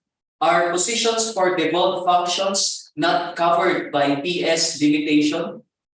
Unless it is provided by the special law. Okay, because there are special laws. Like for example, DRRM. Under the implementation of that law, there are the creation of positions are said to be exempted from the provisions of 325 of the local government code. But if there are no provisions of the special law that so provides, ay hindi pwede. Oo, kailangan pa rin na you have to abide with the budgetary limitations. Okay, thank you, sir. Another question from DILG Salanga from Ms. Trisha Dogo. Hello, Ma'am Trisha. Ang tanong is, good afternoon, ARD. What is the guidance po of the CSC for LGUs who have already exceeded their PS cap? Some LGUs can no longer create mandatory positions, even just a section or separate unit because of the PS cap limitation. Thank you po. Okay, we cannot really go away with the provision of the local government code in terms of the budget limitations. Okay, I think the best thing that you have to do is really to undergo restructuring, which in case you try to determine meron bang mga positions na hindi na talaga kailangan. Okay? At kung meron man kayong vacant position na hindi pa fill up, determine the need for that position to still be included in the plantilla, no? Kasi doon din pwede nating makakuha ng budget space for us to expand our structure. Otherwise, kung wala talaga, until such time that Congress will amend the provisions of the local government code in terms of budget limitations, then we have to abide by that provision of law. Okay, thank you very much, ARD. Yes, that's very enlightening, restructuring. This is another follow-up question from Sir Randy. Sabi po dito, you said a while ago that 4th to 6th class, the next highest position is salary grade 15. Is there a possibility that we can upgrade the salary grades of MDRRMOs and HRs? Yeah, of course, because Juan, that's why I said you create an attached office, because you can now create a sectional level unit which is attached to an office. The thing is that when you create that plantilla under a department, then the next salary grade to a department, we have to follow LBC 53. But when you create an attached office to the office of the mayor, it will cure that requirement of a next in rank salary grade of 18 on the basis of the classification of the LGU. So when you say LGU, then you will create an HR. You will create a separate work unit. Like for example, you create the RRMO 3 position, that is salary grade 18. But you will attach that unit to the office of the mayor. Which means to say that plantilla does not belong to the office of the mayor. It belongs to a work unit that is attached to the office of the mayor. Ganon po yun, no? So hindi po kayo directly under the mayor, but you are attached for purpose of coordination. Okay? So yon.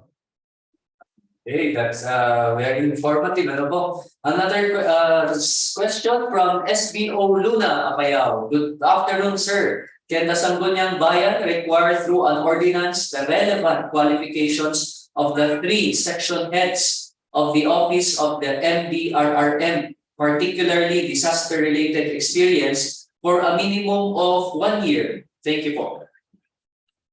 Yeah, of course.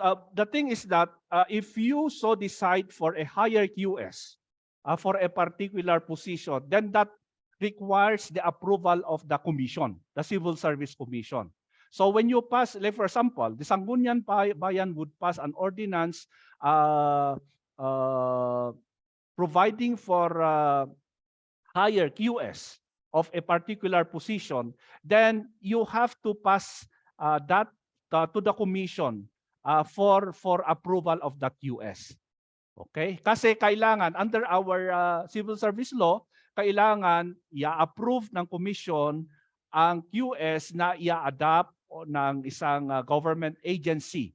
No? So of course, particularly because the rationale behind that is that all appointments has to be acted by the Civil Service Commission. And so when the Civil Service Commission so approves your higher QS, then it will be used by its field offices to act on appointments from your LGU for attestation. Okay, thank you again, sir. This is a related query to the question of Sir Randy raised by Jeddah Monayo of Jeddah. Sabi niya, kasi yung peso manager plantilla as per RA is salary grade 16, yet until salary grade 15 lang daw po ang allowed for 4th Paano po ito, sir? Thank you, sir. Ay, iyon na nga ang sinasabi ko kanina na to remedy that provision of LBC 53, gawin yung isang work unit, separate work unit, because that is provided under the implementing guidelines doon sa na hindi na kailangan na agad-agad mag-create kayo ng department level. Pwede naman kayong mag-create ng section level, which can be attached to the office of the mayor. Para maakwan tayo na pwede kayong mag-create ng position because the section head of that is grade 16. So be it. It has to be created as a salary grade 16. Okay, thank you, sir. This is a question raised by the Benguet Provincial Veterinary Office. Follow-up, sir. An example of devolved function are dairy farm and provincial meat inspection services. How can we implement this if we will not hire additional staff? Yes, sir. Okay, yun nalalaga. That's the challenge of our designing of our structure. Kaya mayroon tayong isasubmit na devolution transition plan. The limiting factor talaga is yung ating budget limitation. But the thing is that we have to prepare a devolution transition plan on the basis of our OSSP, or we have to prepare our OSP as part of the devolution transition plan, taking into consideration that it's not only 1 year that we implement the plan. Di po ba sabi ng DILG, you can have 3 years to implement the plan. Which means to say, malay nyo, sa next year, nakaroon ng budget space for PS. So that's the time that you will fund that particular position in your OSSP. So ganun po ang gawin natin. Huwag tayong mag-limit lang ngayon na hindi na wala namang pera ang LGU, hindi ma-limit ang pera ng LGU eh. But the thing is that we are allowed under the implementing guidelines of EO 138 that we prepare our OSSP under the devolution transition plan for a period for a quantum of 3 years, that each year we can fund part of some of these positions. Yes, I think that's what we did in Tabuk City. Yeah. Yes, sir. Actually, sir, that's also one of our clarifications with our LGUs in one of our fora, where we mentioned that in the devolution transition period, although it's provided in for 3 years, LGUs really can opt to determine at what point during the transition period can they fund these particular services. That's correct. The OSSP. Thank you very much, sir, for clarifying also. Okay, so far, I'm looking at the chat box. Awan kay ako, si marunong nga damag. Let's hear if there are participants who would like to unmute po their audio. Let's open po the floor. Let me check lang. Okay, mukhang very exhaustive informative ang discussion ni Sir ARD. Covered ang mga queries ng mga participants. Okay, another, let me check again. Okay, ayun. So we have another question, sir, here from DILG Sadanga, still from Trisha. Sabi niya, I guess the concern I raised leads us back to the issue on the insufficiency of funds. It would be good if we have representatives from the DBM, because in Sadanga, only around 32%, if I remember it correctly, of its land area is considered in the computation of its NPA. That is already a big loss po for the LGU. I think it's not only Sadanga that is affected by this. I guess it is an insight. Your reaction also from ARD, sir. Yes, of course. I think that's the I really appreciate the ILG for establishing this LGRRC. Yeah. Why? Because I think sometime in July we will be signing the MOA among participating agencies, national line agencies, for this LGRRC. No, and I hope this is a forum where you can raise issues to DBM also. And I really appreciate the ILG for doing this to really bring ano ba ang mga kailangan talaga ng mga LGUs at tayo'y sama-sama pong tugunan itong ating mga concerns ng LGUs.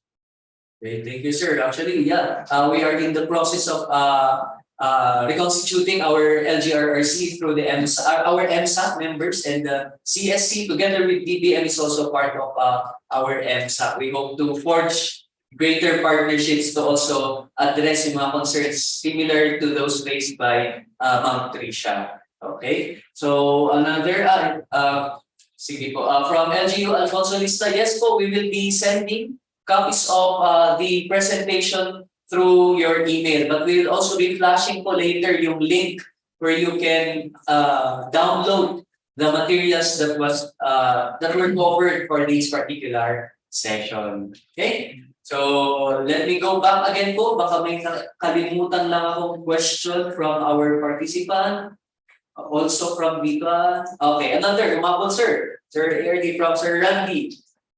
If we are financially capable po, what is the ISSG for MDRRNO and HR for the 4th to 6th class municipality?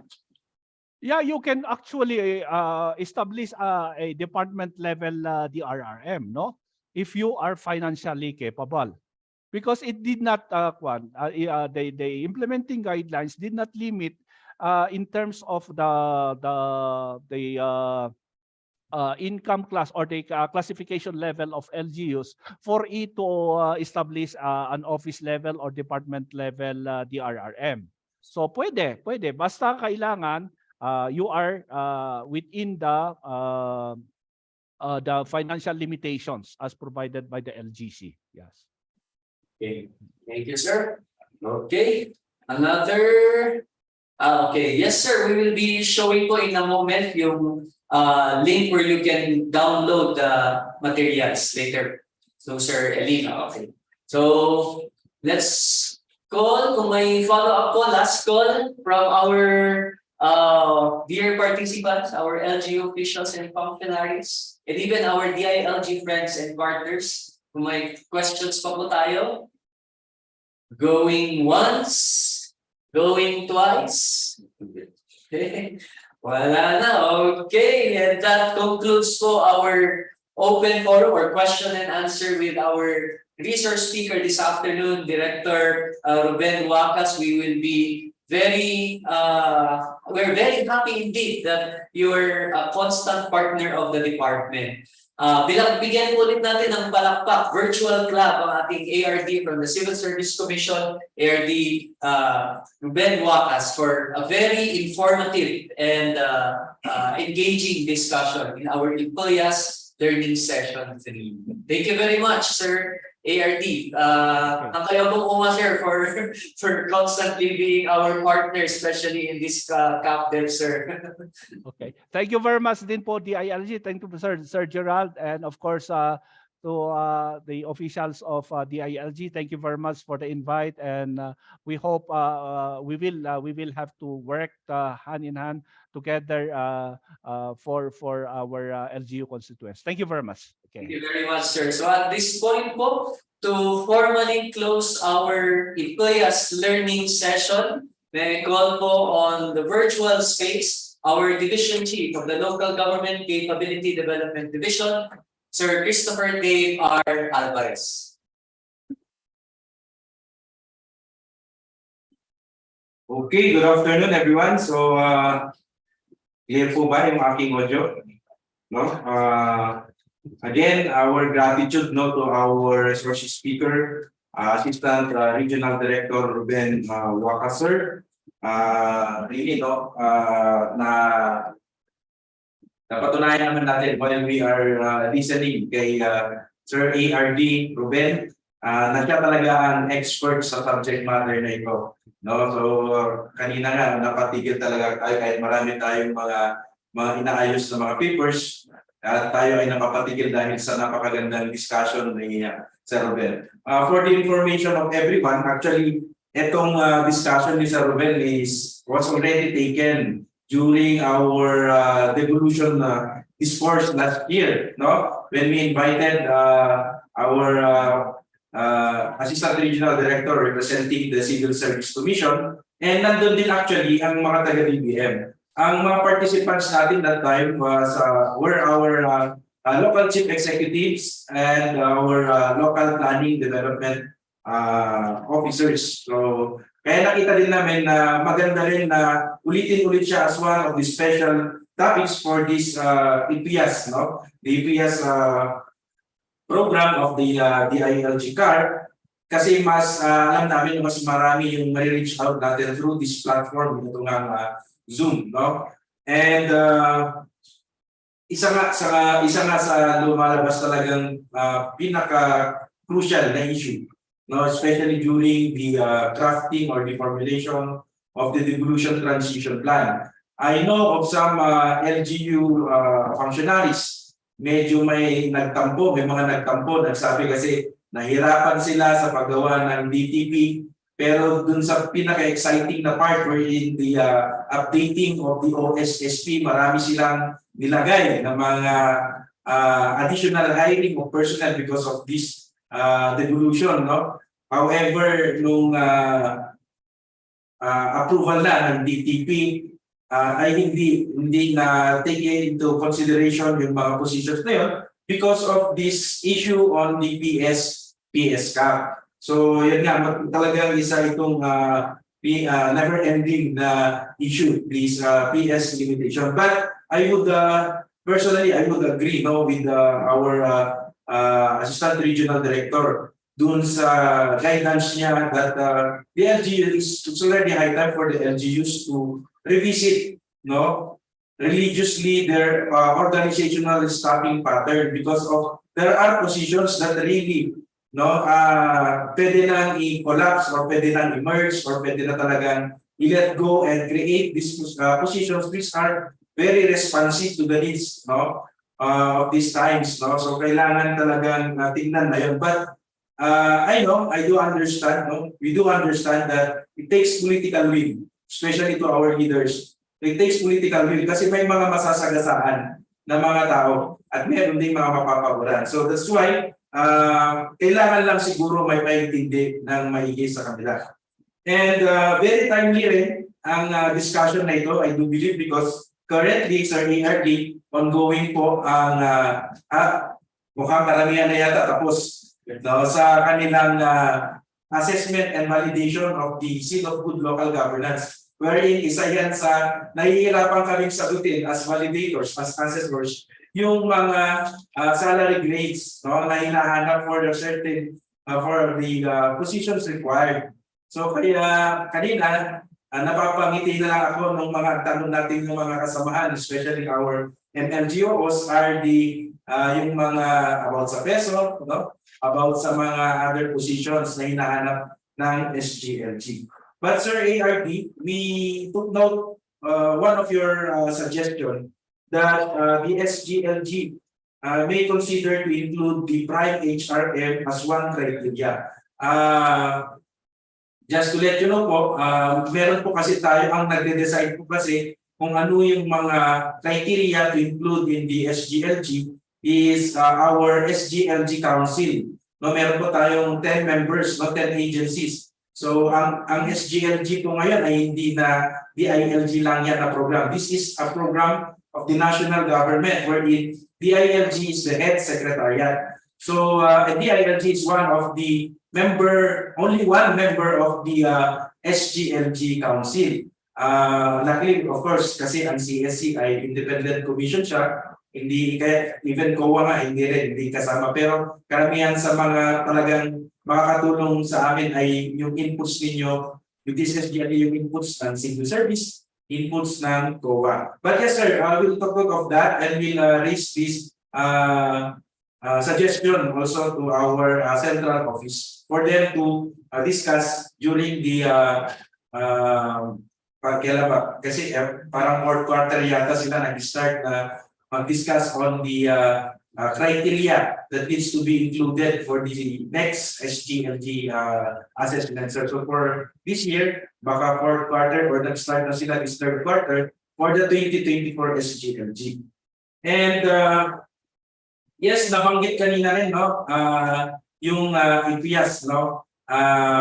Yung isa sa comment ng isang MLGO natin kanina to also if we could have invited DBM to be one of the discussant for today's lecture kasi magkapatid dito kasi when we create positions we always ensure that mayroong budget, but there are yun nga issues from the budget limitations, no, allocations, mga ganyan. So unfortunately no, hindi po natin na ang DBM, but ways forward po actually, and this was already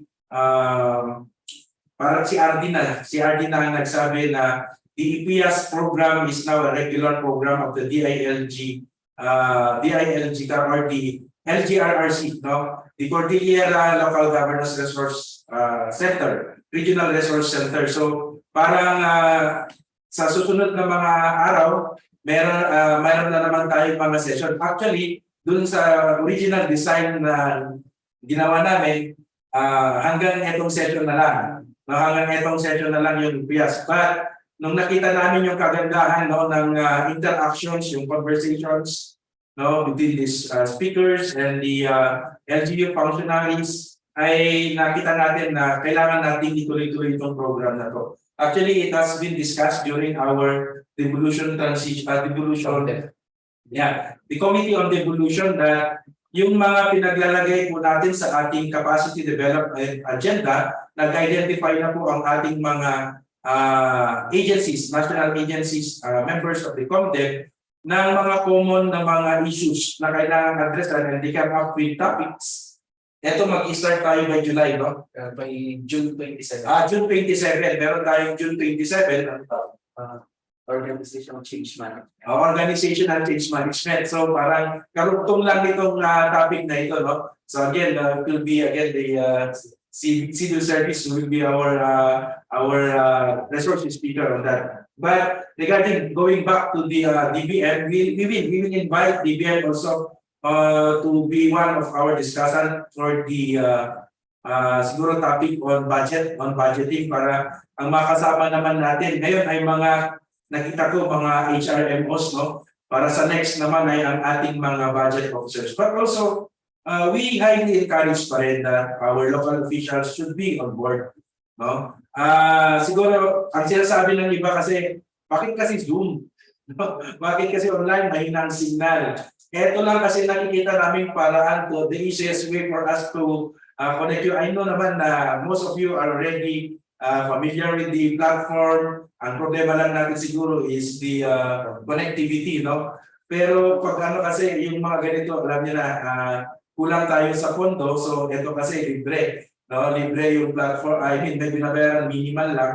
Hindi na kayo bibiyahe pa, hindi na kayo mapapagod pa. But ang downside na lang nito is, sabi ng mga iba, pag may mga kliyente kami, hindi na kami nakaka-focus, nakaka-concentrate. But I believe siguro ang ating mga local officials present, pag may mga ganito, we suggest siguro that we isolate ba?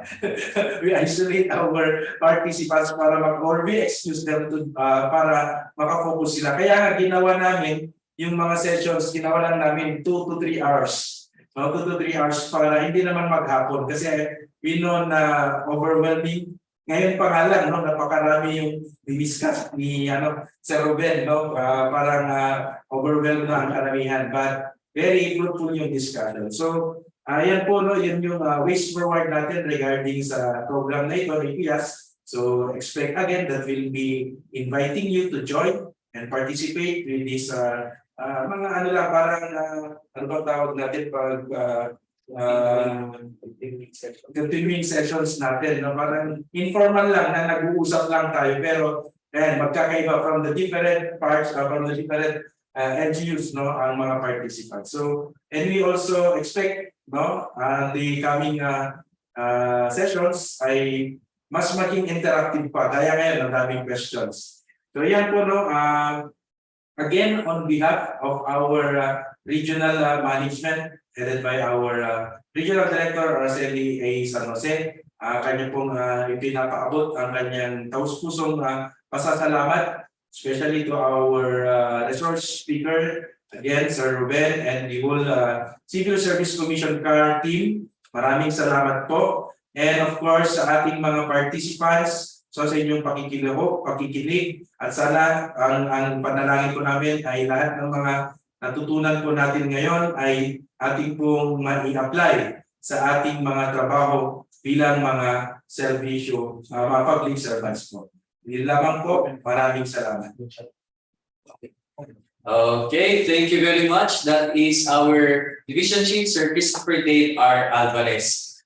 For those of us asking po for the presentation of ARD Wakas, we will get a copy po from your office and we will be uploading it dun sa Drive po. So, kopyahan tayo ng Apo DJ Drive and send me. And later on, we'll be posting din po doon sa Drive na yun yung materials that you will be needing, particularly the presentation of ARD Wakas. Okay? And we hope, as sabi nga ni Sir Chris, we hope to see you po in the next Ipeyas session as we now transition naman from Ipeyas NEO to Ipeyas CapDev for Dev or Capacity Development for Devolution. Magandang umaga po sa ating lahat and we hope to see you soon.